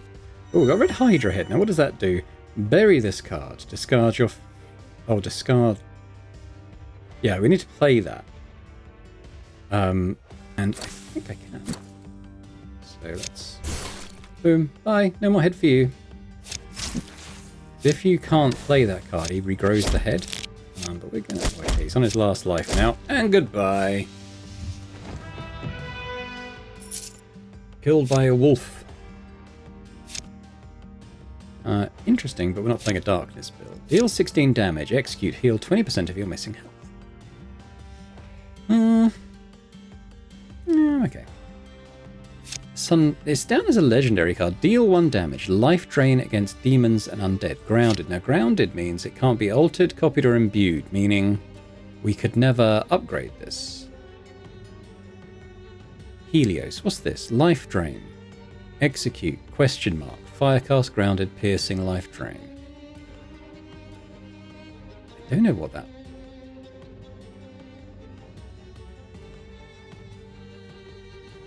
It's a legendary. I don't really understand, like, this stuff.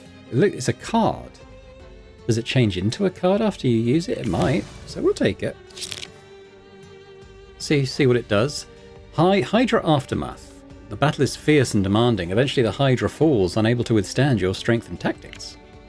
Volgar looks at you with newfound respect. Ah, well fought. That was a creature of pure greed and power. We must remain vigilant. Right, let's explore some more, because there's certainly at least campfires here. Let's just regain a bit of health. I'm not going to transmute a card. I don't really need to, and I want to save that 100 gold for imbuing. Now, I haven't done, on this run, I haven't done Demon Invasions yet, so we probably should do that.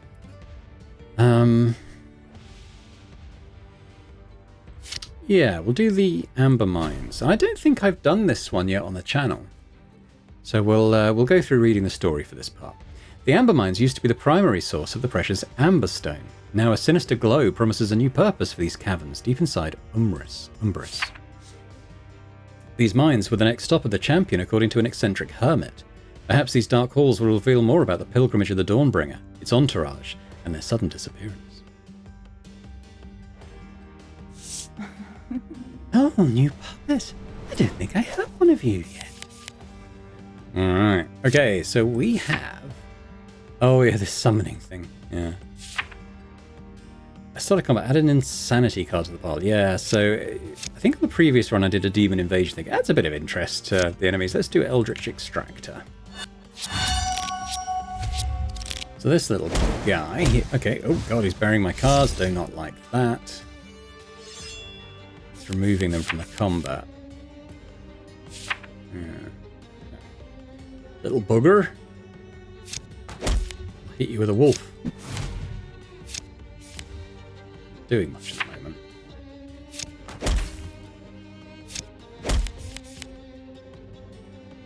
Can't get the carpet, unfortunately.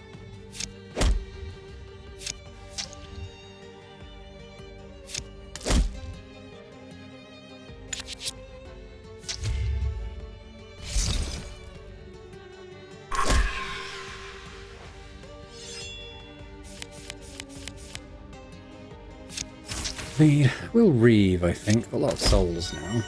Ah, this works against demons and undead. Let's see what it does. Now, is it just going to life drain for one? Not even. It didn't life drain. What happened?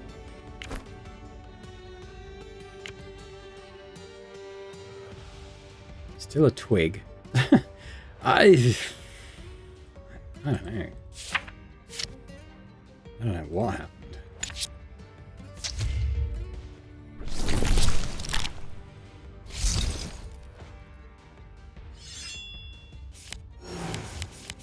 We've got the insanities.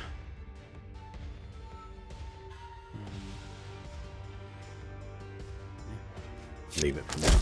Pretend it doesn't exist. Hitting him with a wolf. I'm going to have to play it.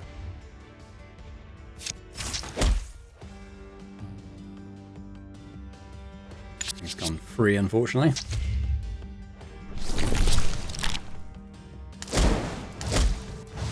Aye! He should be dead this turn, hopefully. Now, okay. So he hasn't got any shield up this time. Now, what is this going to do? Something happened. It made a special noise. You cannot gain blessings or afflictions. Just trying to think. Do I actually rely on getting any blessings? I don't think I do. I could probably take that, and then I wouldn't be able to be poisoned or burnt or anything, which would be quite cool. I'm not going to add a lot more stuff here. The first time you drop below 1 health while you have a companion, gain a... Okay, that's kind of planning for failure, even though it's kind of companion related. I'm going to roll. stances, armor, stagger. Yeah, I'm going to take this one. I'm not really gaining blessings. Anyway, that's kind of cool. Convert all upgrades on cards in your deck to convert all upgrade. Oh, I see. So it's saying take off the upgrades, but I gain max health instead. No, I'm okay, I think. Because quite rare I take that much damage in battle.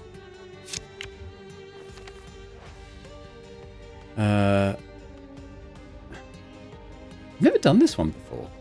You close your eyes for a moment's rest, but sleep brings no peace. In your dream, you stand at the edge of a vast, dark ocean under alien stars. The constellations form patterns that seem almost readable, a cosmic language just beyond comprehension. Okay, look at the stars. You tilt your head upwards, studying the unfamiliar stars. Their configuration shifts subtly as you watch, forming symbols that your mind struggles to interpret. Look away. You avert your gaze, but the stellar patterns have already burned themselves into your mind. Maybe they'll return in future dreams, waiting to reveal their secrets. You awake with a cold sweat soaking your clothes. The dream fades quickly, but leaves you wondering just what lurks at the edges of our understanding of the world. I'm going to do the opportunity as it's there. Fracture. Haven't seen this one either. A shimmering tear hangs in the air before you, pulsing with an otherworldly light. The air around it distorts, and whispers that bypass your ears speak directly to your mind.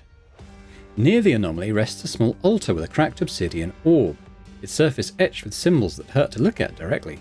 Smash it. With decisive force, you bring your weapon down upon the obsidian orb. It's a palantir. It shatters with a sound like reality itself cracking, releasing a burst of black energy that dissipates into the air. The tear flickers violently, contracting as if in pain.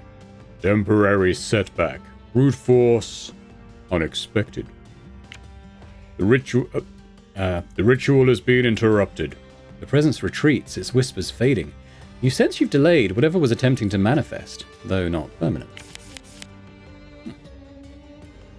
Okay. Let's do Reality Leech.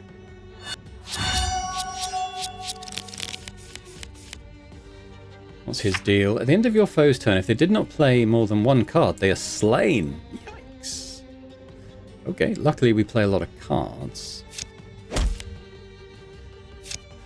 No, we should do this first. Then we'll do some energy.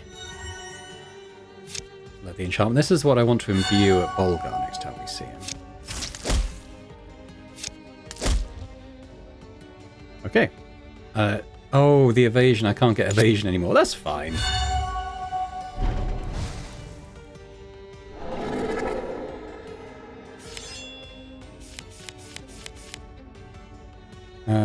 Yeah, carpet, I guess.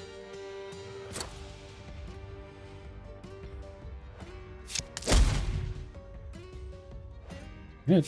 Play that. Before it dies. Shuffle the cost of all cards offered in card rewards. They gain the unique keyword. How about no? This one, though, I like. The equipment. Activate to conjure a free command. Yeah. Quite a nice little card to have. Actually, I didn't see that in the equipment. I would have added it if I'd seen it, but I'm quite happy with the carpet anyway.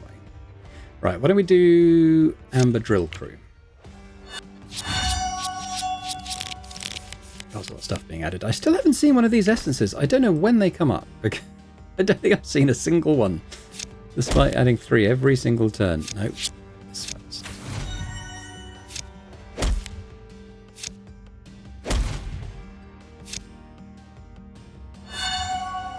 Should have done that. Never mind. Didn't actually do anything. Add a free command. I mean, there's no reason not to add that. Now, I don't think he's a demon, but we should play it anyway. Don't know what's going on with that card. Tempted to Google it, because I feel like there's something to be discovered there. I don't know how to do it.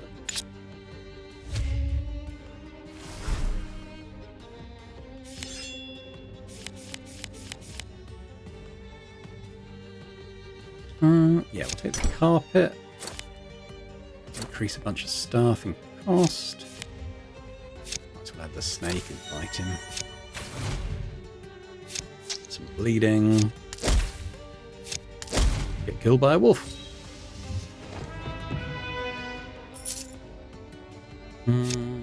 Howl. Draw. Yeah, I've got that one, I think.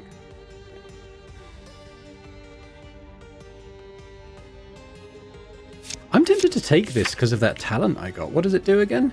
Whenever you summon a unique totem, deal damage and gain health equal to your level. So every time I play this card, I'd gain 6 health.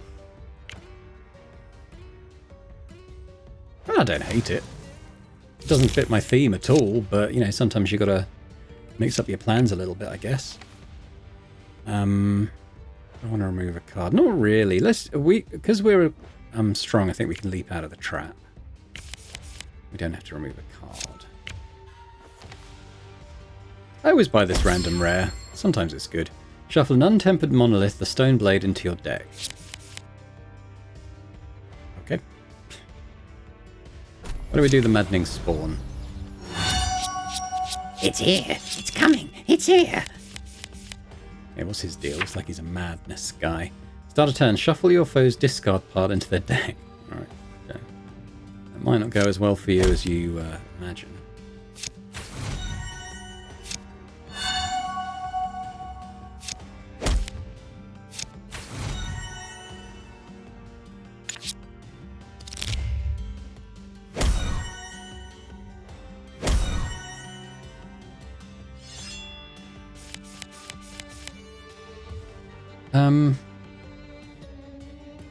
Maybe. I genuinely don't know if it's a good idea or not. Sure, why not?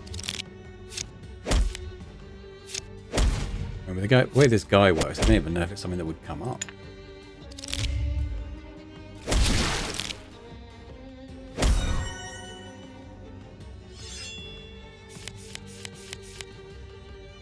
Alright, let's try this again. I just don't know. I don't know what's going on with that card at all. But he's dead now, so let's not worry about it. I wonder what happens. I wonder if you can up. No, it's grounded, isn't it? So I can't even upgrade it at the blacksmith. All card rewards are upgraded by 10. At the start of combat, take damage for every upgrade on cards in your deck. How about no?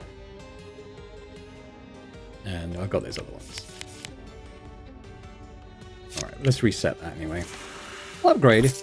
Does the sun twig come up? No. Didn't think it would. Going on the bleed, I suppose. I've invested quite a lot in that particular card. Let's do the Overseer.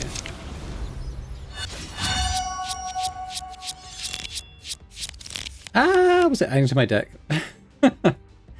He's not a demon, so not a lot. Should have done this differently. Got so many souls now.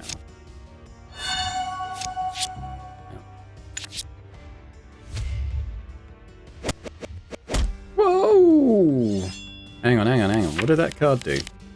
Repeat this for every point of anger, then remove all your anger. He must have had a lot of anger. I bet it. Well, he probably start off with. I'm not sure actually. Seems to do a load of damage. So I'll try not to let that happen again.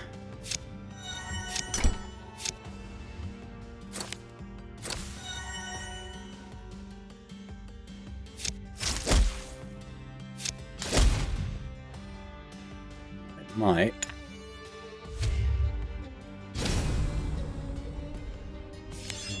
Okay, it's just taking a lot of armor. Which isn't ideal. We get the totems. Okay, so now the ancestral thing is interesting. It applies when you have more than 4 cards in your discard pile, which I do. So let's play that. Gain anger, gain armor, gain souls. Gain anger. So it's actually. Oh. Okay, so it summoned 3 totems and healed me for 18. So that's actually pretty good. I'm glad I took that. Let's do that. Reaction, let's cheapen everything, bite him. He's probably. Okay, no, he's got that armor to get through, hasn't he? So,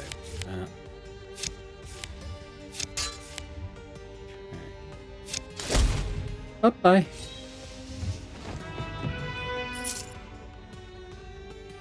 I got all those.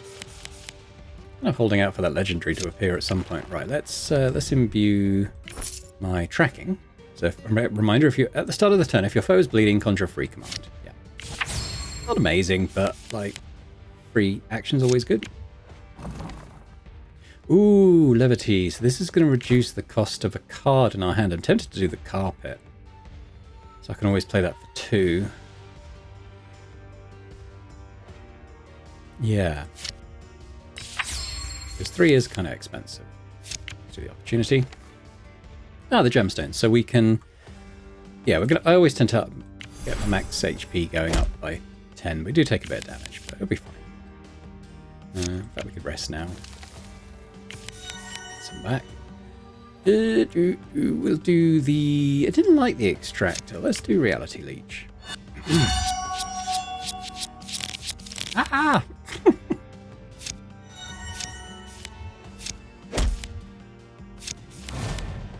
Process just to do these one reaction because I'm not sure if the advantage stacks. Doesn't really matter. Dead worm, dead worm.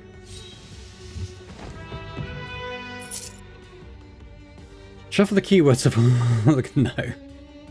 Like, you're like, what was my benefit there? Because it could go terribly. Deal 4 additional damage while ambush is active. Nah, not an ambush deck, is it? So, but if you do, I think if you're doing the cat companion, ambush is quite a key element of its cards. Select a card and then upgrade all cards sharing the card's type. Meh. We'll leave that, I think, at this point. We'll do the Doom Cooler.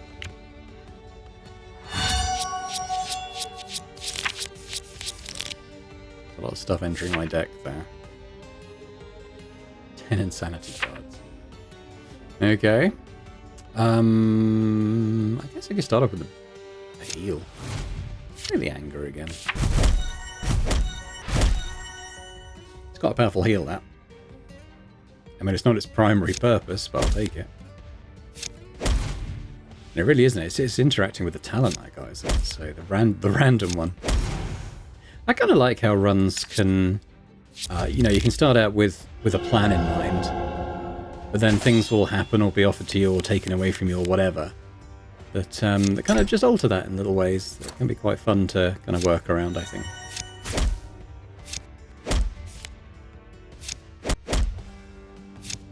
Pretty much now just about making my companion act as often as possible and let him beat people to death.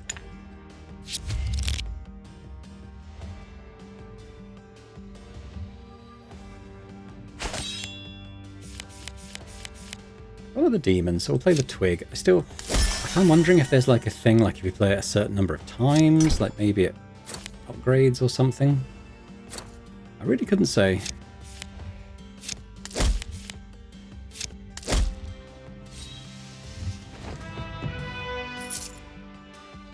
And if you upgrade a card, upgrade it between -2 and +3 instead. Summon the Cosmic Eternity as your final confrontation. I don't know what that is. I'll take it. Yeah, might be a bad idea. But we'll see, I suppose. People watching who've played the game before are like, no, what have you done? I mean, even if I die on that final boss, at least I'll have reached the final boss. So, you know, the video won't be a total bust, even if the run would be. I think I'll just do all 3 of these.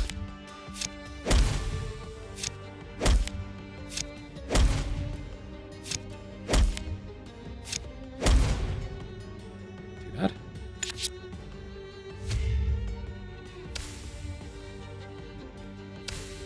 I can't take afflictions anymore. That was kind of a nice little one. I mean, you can't get the blessings. Obviously, if you were doing a run that was dependent upon those, it would be bad, but I'm not, so it's not. Yeah, I can't get any of it. I mean, that card is pretty useless now, I must admit.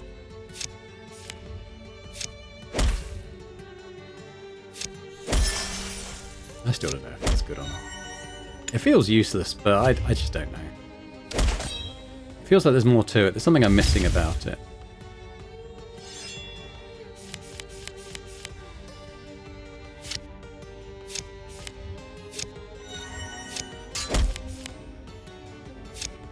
Don't need the healing. Ah, why not? I'm going to do a totems run at some point. I haven't done one before. Might be quite fun. These little passive things that just sort of continually have interesting effects. Have some poison.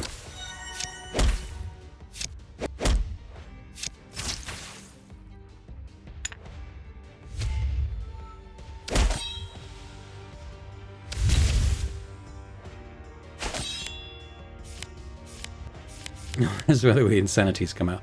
I still haven't seen any of the any of these essences. I don't know why they aren't coming out. Oh, they're heavy. That's why. That yeah, okay, so that's why they're not coming out. And that means I'm never going to see them because I don't have a mechanic that brings heavy cards back into my hand. I've never even seen that, so I'm guessing it must be to do with a weapon or something one of the characters has got. I haven't unlocked yet. Deal 10 damage. Deal 46 instead every 4 plays. Yeah.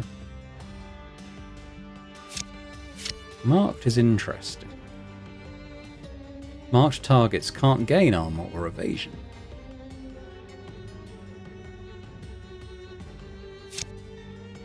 I don't mind that. I'll take that because some enemies put a lot of armor on. It gets quite annoying. Yeah, let's do the story. Trapped in amber, a collection of massive orange crystals stands out from its dark surroundings, casting strange shadows upon the stone walls. You tentatively move towards the closest of the orange clusters. Gazing into the warm light of the amber jewel, you notice a remarkably humanoid shape trapped within the vibrant resin. Strike the crystal. Your glaive strikes the strange formation. Thin cracks start to form as an overpowering sense of anguish starts to fill your soul. Suddenly, a thick black mist coalesces behind you, and a clawed hand reaches for your weapon. The demon scowls, pointing a finger at her eyes. Look, I don't touch. Is that too much to ask? The demon briefly glances at the crystal before wrapping a protective arm around the figure, stepping out of the dark mist next to her. Who are you? Me? Succubus smiles, flicks her tail low to the ground, and pats the head of the ensorcelled and cloaked priest at her side. They want to know about little Serena. Isn't that sweet, puppet? Puppet? The puppet wears the trappings of a priest of the White Rose. Despite the lack of crystals on her, she seems to be under the same spell most of the denizens in these caves have succumbed to. Release these poor souls at once. Why would I do that? You can't bully me like old Bad Temper up in his castle. If you want to play with my puppets, come find me. The black smoke swirls once more, whisking the demon and her puppet away, leaving you back in the strangely illuminated hallways of the amber mines. Alright, to the fight. So much insanity. Okay. We could do with a bit of a heal.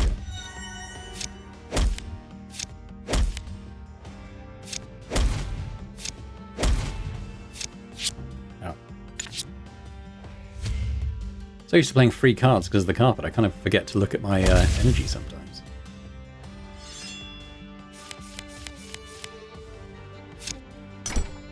Let's just do that. Now I want this to be a flanking card, so yeah.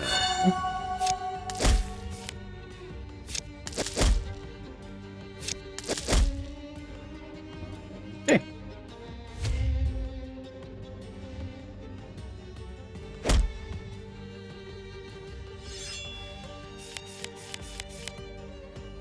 Yeah, let's just link those. I'll take the wolf whistle.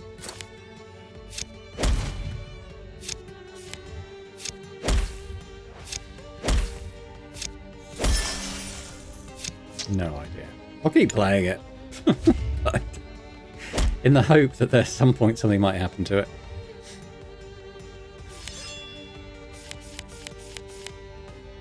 I think I'll take a giant heal, thanks very much. Oh, I only got the one. Why did I only get one?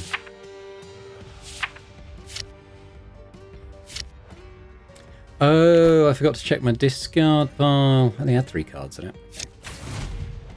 It's not a huge issue. Okay, what do we get this time? No, no. Your many actions inflict stagger equal to the damage. That's not too bad, actually. But let's see what else we can get. Nova, no. Whenever you gain heart equivalent... No, not doing charm. No. Whenever your foe takes damage from bleeding, heal an equal amount. Now that's interesting, because we are doing heals. So yeah, I will do that. Okay, keep our healing going. Soul Bolt. Deal 9 damage and inflict a random affliction. Flanking. Spend 3 souls to conjure a free Soul Bolt. Yeah, I'll take that. I was looking for more soul-linked stuff, so we'll do that.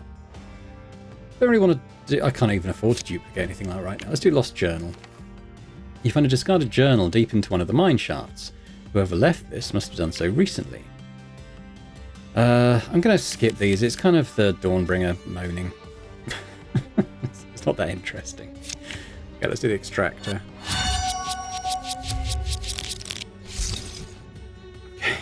Dozen insanities now. Stop! Enough with the insanity already.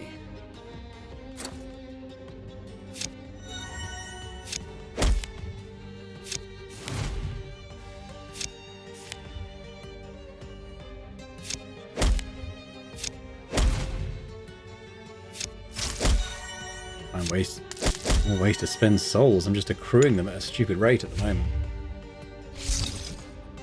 It's at 100 maximum on the souls, by the way. There is a perk or a talent you can take that upgrades it to 120, which I did do on my souls build. That was kind of cool. He's going to be dead, isn't he? So, don't overthink it. A food run is quite fun as well. I'll do that eventually. So many different builds. It's crazy. I don't need to rest. Let's do the tunnel. If you take the left tunnel, you can get a fairly tough fight and fight an undead. So I'm going to do that. You go in this crypt, and we're going to fight a lich, basically. I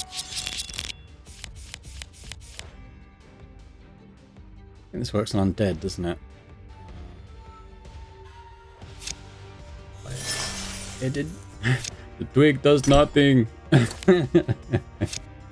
Hit his barrier. Okay.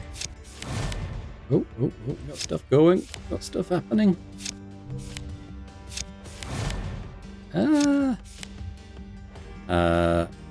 got... Yeah, that's not very good. Cool, I think we finally made a dent in him.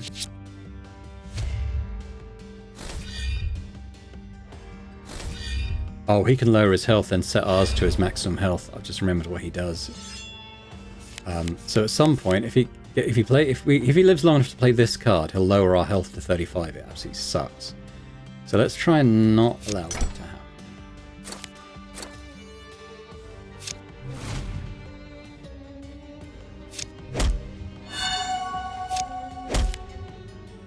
Should be putting the bleeding on, really.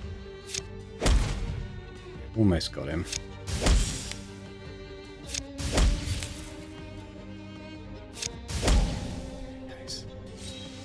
As long as you got the souls, you can keep those soul bolts going more or less infinitely. They don't do a huge amount of damage each time, but if you have 100 souls, you can afford to do it. Okay, darkness, no. Evasion, then grant the advantage. Oh, gain evasion, then grant the advantage. And if it's the first card you play, i.e. the ambush, you also draw a card. Cool, yeah, I like that. It's quite a common card. I'm surprised it hasn't appeared in this run already. Okay, let's gain some money for fighting the Lich. Yeah, let's fight Serena. Let's do our talents. We get a choice of pet cards. In a small alcove above the room, a familiar black smoke coalesces once more until the demon steps forth from the murky mass of darkness. You finally made it! Now the real fun can begin. A rusty gate suddenly closes behind you, trapping you inside the room. Before you can react, the succubus claps her hands excitedly. Now I get to see my puppets fight! Fight! Fight! The priest nods and absent-mindedly strides towards you. Okay, so this time we're fighting a charmed enemy. And she's got this charm equal to her health. And we basically got to reduce this to 0, and then we can start working on her health. We just got to reduce both to 0, so... It's not too bad. I've got my big heal there, but I'm not going to play... Well, I could play it right now. Because the totems do stuff. Oh, no, wait. Oh, I haven't got the thing in my... Oh, I must have 4 cards in my discard deck. I don't know why. Sure. It's probably those essences. See, we're reducing the charm each time now. Now she's got quite a nasty power. If you're playing an enchantment build, deal 3 damage for every enchantment and stuff on you. And I was playing a build that just had loads of enchantments, and she just basically nuked me in one turn. It was pretty bad. Right, let's do that. Let's get the wolf whistle, get the snake. Those things going.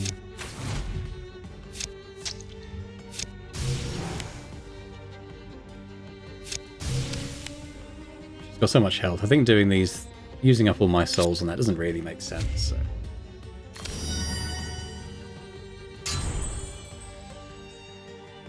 Because I don't really... So...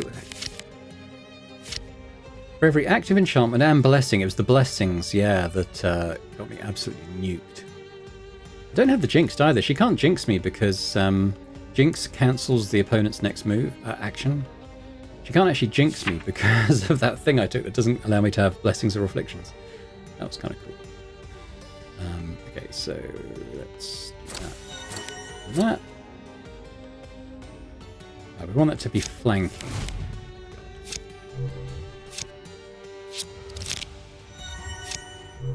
Right, so she's marked now, so she can't get armor. Sure. Can't get evasion. It was pointless taking that card, actually, wasn't it? No, it grants the advantage, so that was kind of why I did that. We can do that there now. Give the decay. I guess I'll gain more totems.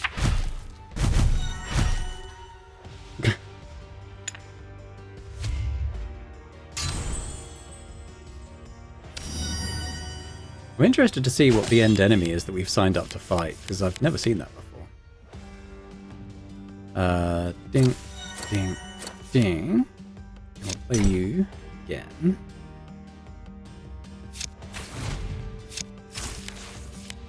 Some bloody insanity cards are going to be coming out now. Still working our way through that charmed. It must be topping itself up at some point. I didn't even look. But we're getting into our health now. So I think I need to get rid of these cards. She should be down. Come on, Wolfie. There we go. Phase, Hell, Rip. I got all those. The priest stands dazed for a moment as the demon's influence... Sorry, there should be an apostrophe there. As the demon's influence visibly subsides. Oh, thank you for breaking me free, Hunter. I'm sure you got a lot of questions. From high above, a slow clapping bounces off the stone walls. Very good, very good. Again, go again. The succubus's eyes begin to glow and your vision starts to blur. Viola closes her eyes, lifting a single hand as the tips of her fingers start to glow. Lady of mercy, show kindness to those deserving of your love, and reveal your thorns to those beyond your mercy. The smirk crosses the succubus's lips as she steps forward. And then all of a sudden, chains of blinding light lash out at her hooves and hands, pulling her back into a swelling gateway of pure light. What? No! No, puppet! The scream echoes painfully off the stone walls until it fades completely, leaving only the occasional rustle of small dust and debris sliding down the cavern interior. Oh, Blessings of the White Rose. I'll have a look at that.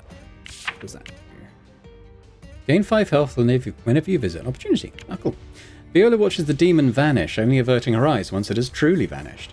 Oh, thank you for this opportunity, Hunter. Not all are worthy of the lady's mercy. She'll trouble us no longer. Let's keep exploring. There might be more fights I haven't done yet. I don't need to rest. Do I want to duplicate a card? Not especially.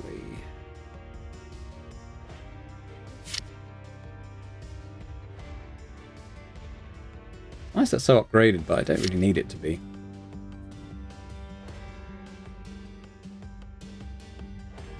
I mean, I guess I could upgrade the coordinated strike that's so upgraded.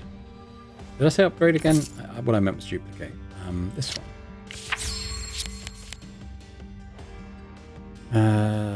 Amber Drill Crew. How many of these things am I getting now?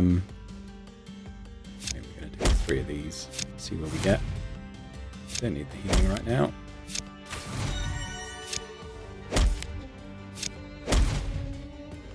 It's pretty dead.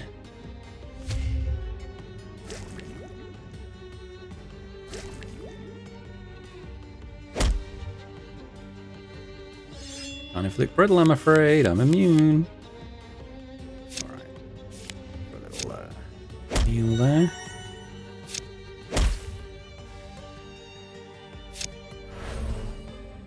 Yeah, you can see when you've got the advantage, the little paw symbol thing there comes up, but not going to apply this time.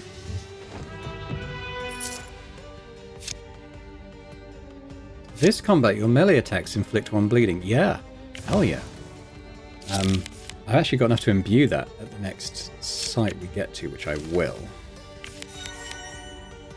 Now I'm going to, it seems a bit silly, but I'm going to remove the one of these that isn't, have I got one that's not memorized?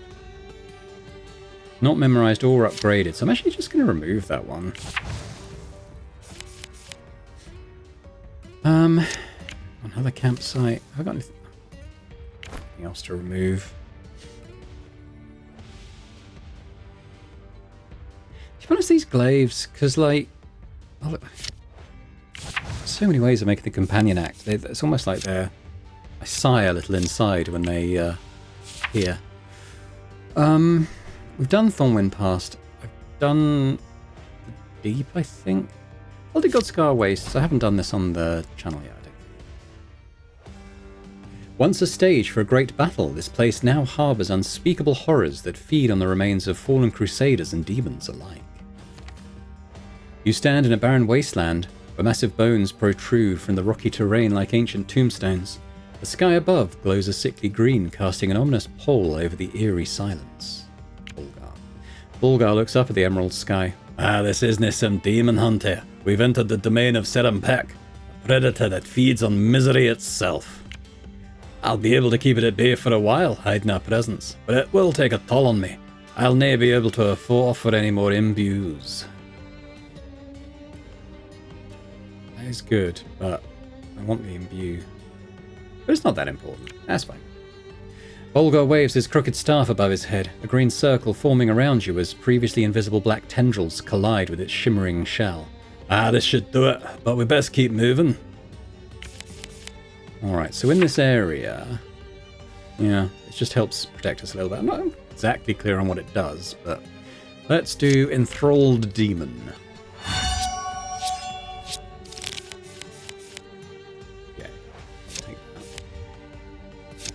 See what I mean? Is that... Oh, actually, that was conjured by the dexterity card, was that, I suppose. Let's do that. Do that. Do that. And we'll do that. And we'll do that. And he's dead. Beaten to death by my wolf. No. Deal 2 damage, inflict bleeding poison. That's okay. I don't really want to get any more cards that aren't sort of tied to my companion at this point. That's okay. Yeah, so I can't get the imbuement in this area, unfortunately. Let's do the Boneyard. A macabre tableau unfolds before you, bones of demons and crusaders intertwined in a gruesome dance. The air thick with the stench of death, a haunting reminder of the fierce battle that once raged here. I don't want to pick up a weapon, that's fine. Bulgar looks around and steadies himself on his crooked staff. Look around, hero.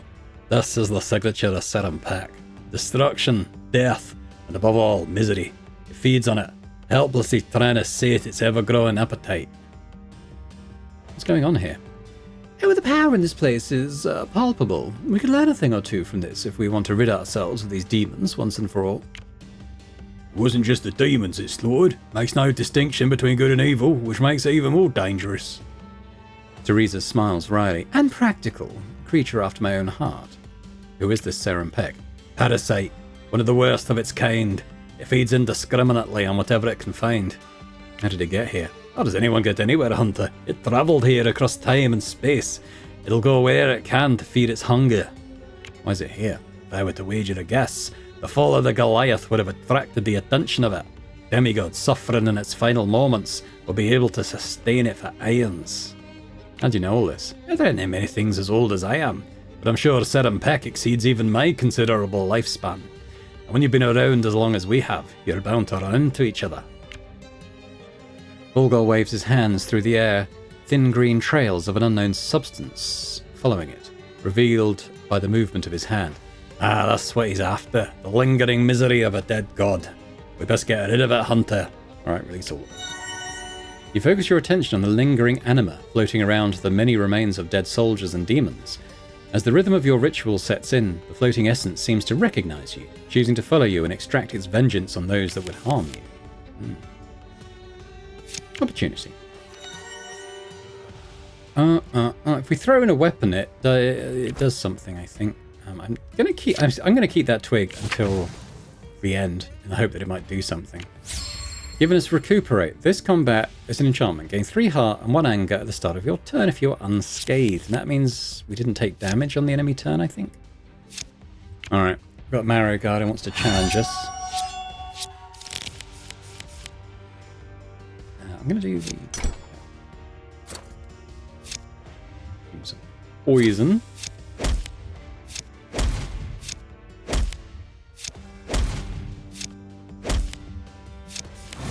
Oh, not dead.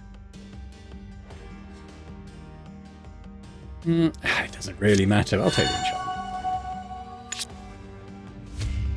I'm going to pull something pretty special out of the bag right now. Well, he gets the armor, I suppose. Nothing. He's reaping me as well. So the health's pretty pointless. Free action.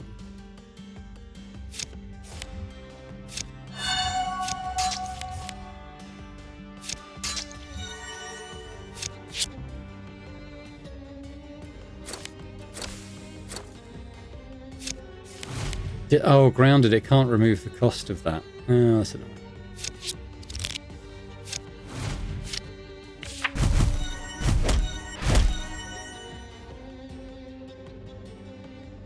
So why did it do damage to him, those totems? Oh, yeah, of course. Of course. It's a key part of the talent.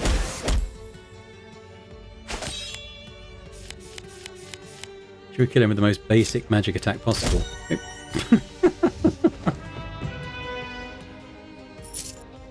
Disdain. This combat conjure a free basic attack after playing a non-conjured... Nah, we haven't got any more of those. I think I might have one. Oh, another challenger. See how the last one went. Fancies his chances, surprisingly. No, I probably just want to do these 3 things.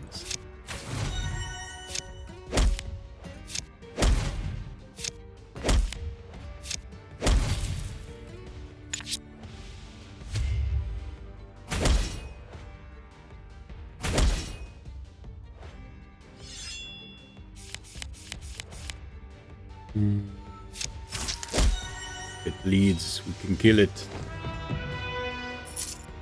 Scatter souls. Spend up to 3 souls to shuffle an equal amount of souls of vengeance into your deck. Those are quite good, I think. On draw, gain a soul. Your next action this turn inflicts a critical hit. Yeah, this can be quite good, actually. Go on then. I don't mind that. There's another way to use the souls that we've gathered. Now, he said he couldn't imbue anything, so... Oh, we can memorize the card. I'm tempted to memorize the carpet. And then we can kind of make all those cards free that we also draw on the first turn. Okay.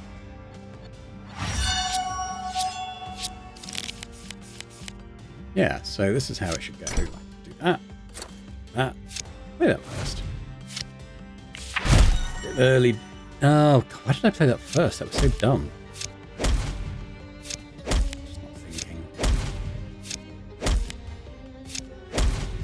Still. Didn't seem to cost us too badly. Maybe I want to get this reaped health back at some point. I was up to 135 max health at some point. Have it.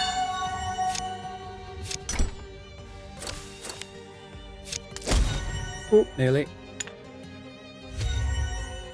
I think it might be to do with a sort of basic anima of the area. I think I get it back eventually, but I think it's persistent in this zone. Too much energy. There's not something I've ever said in my life previously. Okay, we can get an action. Hopefully it's enough. Yes. Got a cleave. Death Snap. Your companion acts. If your flow is bleeding or marked, grant the advantage first. Definitely. Yeah, I can make that happen. It's the shrine. Okay, so I can make something energy neutral, I guess. Does it matter that much? Probably not.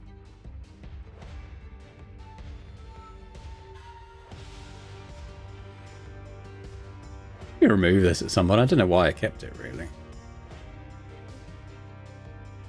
There isn't really anything I worry that much about. Fine, whatever.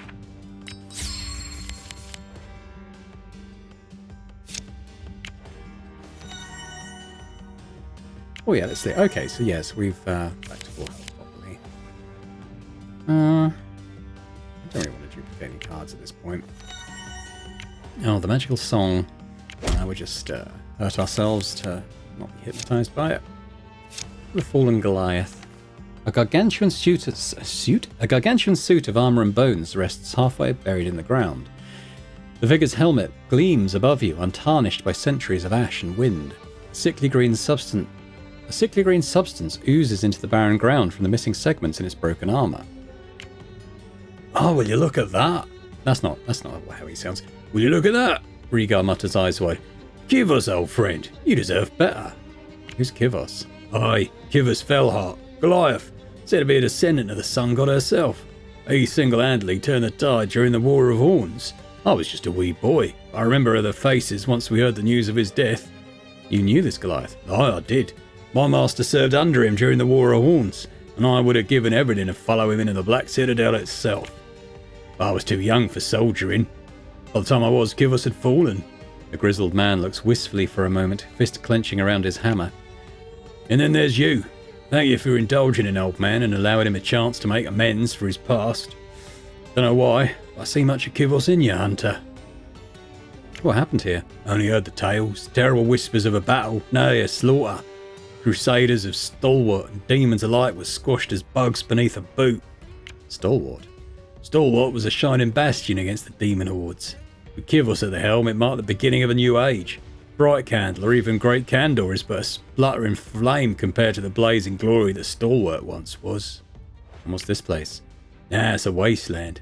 But it served as a no-man's land between Umbris and the Shattered Realms, making it hard for either side to fall back into all-out war. No army dares cross it, not after what happened at Stalwart. Now you're closer than you may realise, friend, except the bugs are still here, feeding on whatever is left of the misery it caused. And once it had its fill, once it's strong enough. The old man waves his bony fingers, dispersing some of the lingering essence in the air. Yeah, there's worse thing in this world than mere demons. We best keep moving. Alright. The animal stuff.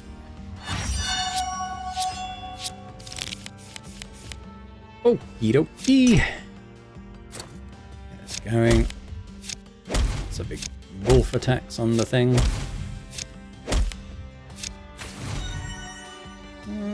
Freeze as well.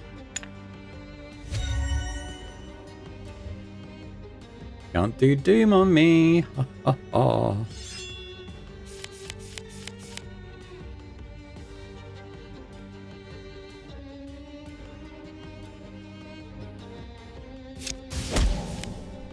Do doom on you though.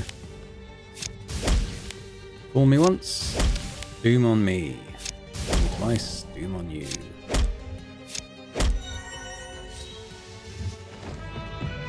Ooh, ever so nearly. What we got here? Wither, we got Phase, Howl, got those.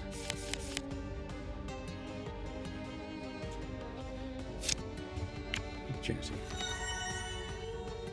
No, I don't need a curse right now, thank you very much. Alright, yeah, blacksmith.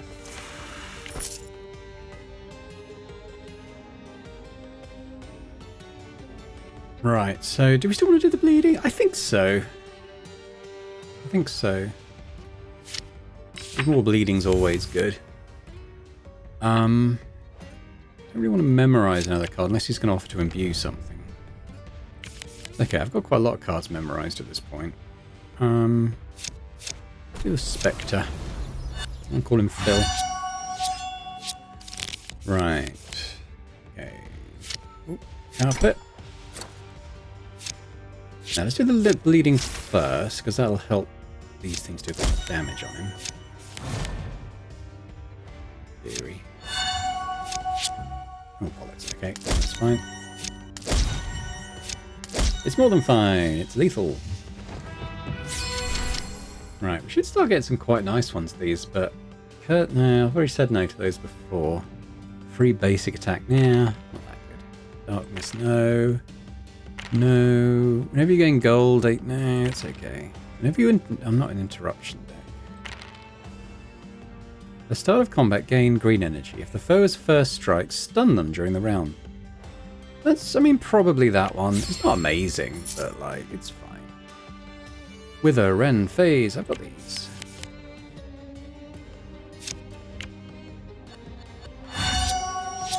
Yeah, because it's removing 27 health off me at the start of every combat at the moment. Yeah, I'll be fine. Not quite sure how my max energies, or my max health has gone up, because, like...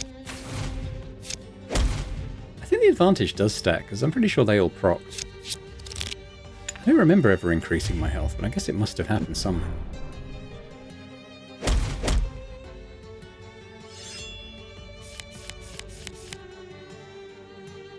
Big bag of nothing. That's good. This'll do damage.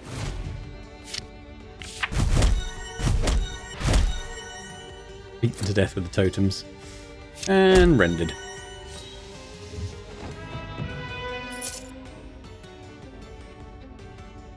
No. This compound... Nah. Really the thing. Now, I'm going to try and transmute that that stick. I'm interested to see if that sort of unlocks it. Nah, this is all the usual stuff. I wish you could back out of this if you suddenly decide you didn't want to do it anymore.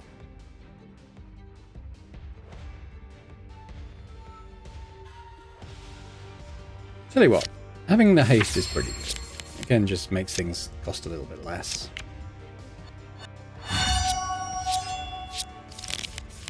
I'm going to research that twig. I'm sure it must be good. I just don't know how to sort of unlock its potential.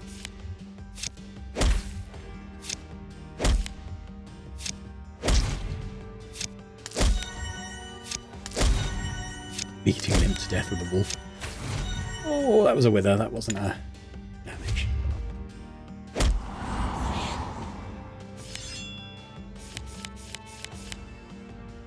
Ah, now we haven't seen this. If your companion if your foe is bleeding or marked, he's bleeding, gain the advantage first. Yeah. Bang. It's going to be over before that really comes into play, to be honest. I've got some interesting cards in the deck. Sort of almost killing enemies too quickly to really see a lot of the stuff happen. But we did take some damage there, so let's rest up. I'm going to do that a couple of times, actually. Yeah, how am I gaining max health? It's happening somehow. It must be in one of these. This was pointless. I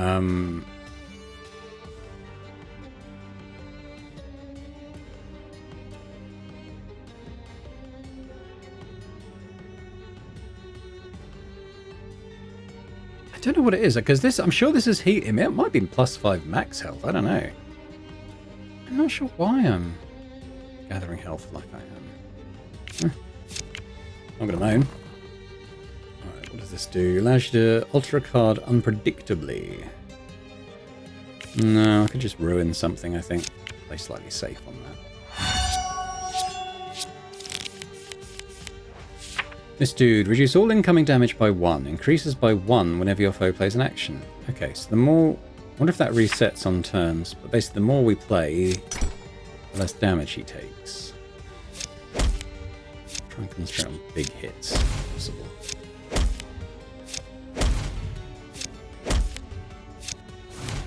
He's already up to like 5 minimum now. 6. Yeah. We're and that's point they're not doing any damage anymore, but it's just pushing that up, so it does reset. Sounds good. Damn, he locked off 50 points of my health. How did you do that?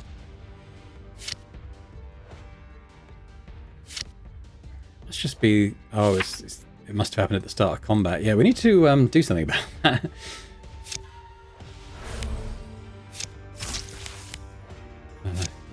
Him. Do some totem damage. Sure, I've got that on my discard pile for now.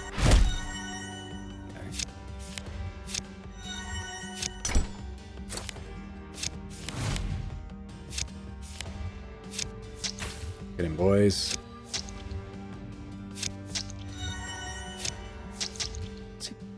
Oh, it's that is now. It's adding quite a lot of bleed to him though. So, okay, what's that? What's he got? Okay, so we need to kill him this turn, or he's just going to massively heal up at the sound of it. It's got quite a lot of bleed, so yeah. Well, let's put some poison on him. Yeah. Grant the advantage.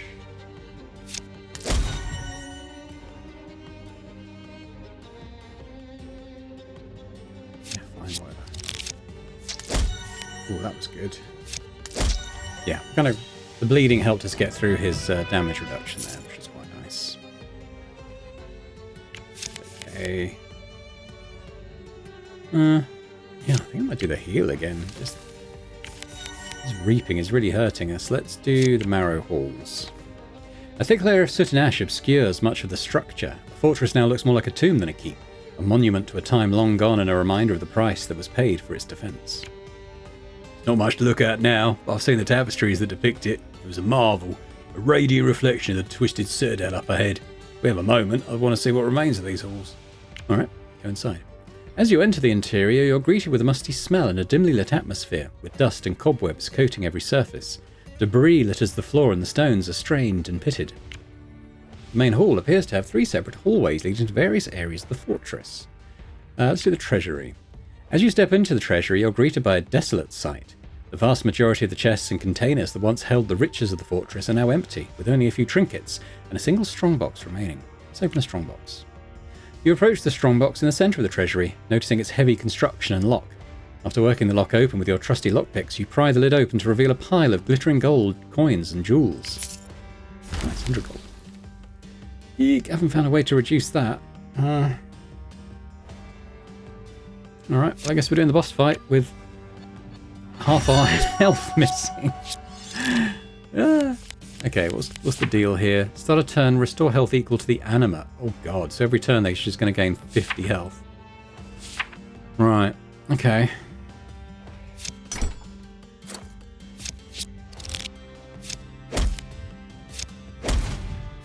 Better hit her hard then. Tell you what, that stuff that's reducing her max health is going to help a lot here actually. That heal ain't going to help you when you're losing your max health. Can't give me doom. I'll scatter the souls.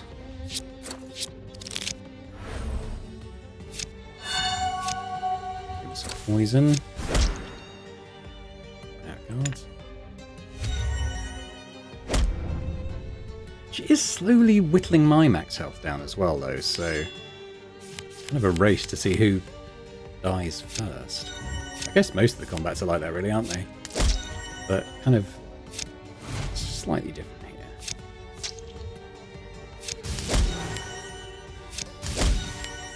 Probably eventually whittle her down just with this, but it's alright. Ah! Got 8 health! No, I'm dead! Oh no! It was that bloody anima stuff I couldn't reduce. Oh well. Oh well. I was kind of hoping the story, like the first one, released it. I was kind of hoping the subsequent story events would give the opportunity to release it as well, but it didn't happen. Alright, well that was the Hunter build. Well, the Hunter Animal Companion build, which I kind of think is pretty fun. And there's 3 different animals as well. So this was with the wolf, obviously, but there's the bear and the cat as well. I'm not going to do each of those. They're not different enough that it kind of warrants, I think, a different build video. But certainly, you know, if you unlock the relevant starting cards, they're a lot of fun to play. But thanks very much for watching. Hope you've enjoyed this. If you have, if you could hit that like button, that'd be awesome. Do leave a comment. Let me know what your thoughts were on this particular build. Any particular mistakes I made. I mean, that final area, like, I don't know. Did she do like 60 and then 70 damage to me in 2 separate attacks? I'm not quite sure what I could have done to mitigate that. I mean, probably rush through the story content first, fight the boss very early before that has a chance to build up, and then, you know, pick up the other fights and stuff. I didn't do that. I kind of didn't really take on board that mechanic, or at least appreciate that I wouldn't have a chance to mitigate that getting towards the final fight. But hey, you know, it wasn't that far from the end. I think it was that boss fight, then you go into the boss area and do that. The only shame for me was not getting to see what that sort of different final boss was that I unlocked through the infernal contract that we took. But hey, that was a lot of fun. As I said, let me know in the comments your thoughts. And a big thank you as always to our channel members as well for supporting Boring Dead Gaming. Continues to be hugely appreciated. And if anyone else is interested in taking a look at memberships and gaining earlier access to my videos on the channel, that would be awesome. But thanks very much, and I hope to see you next time. Bye for now.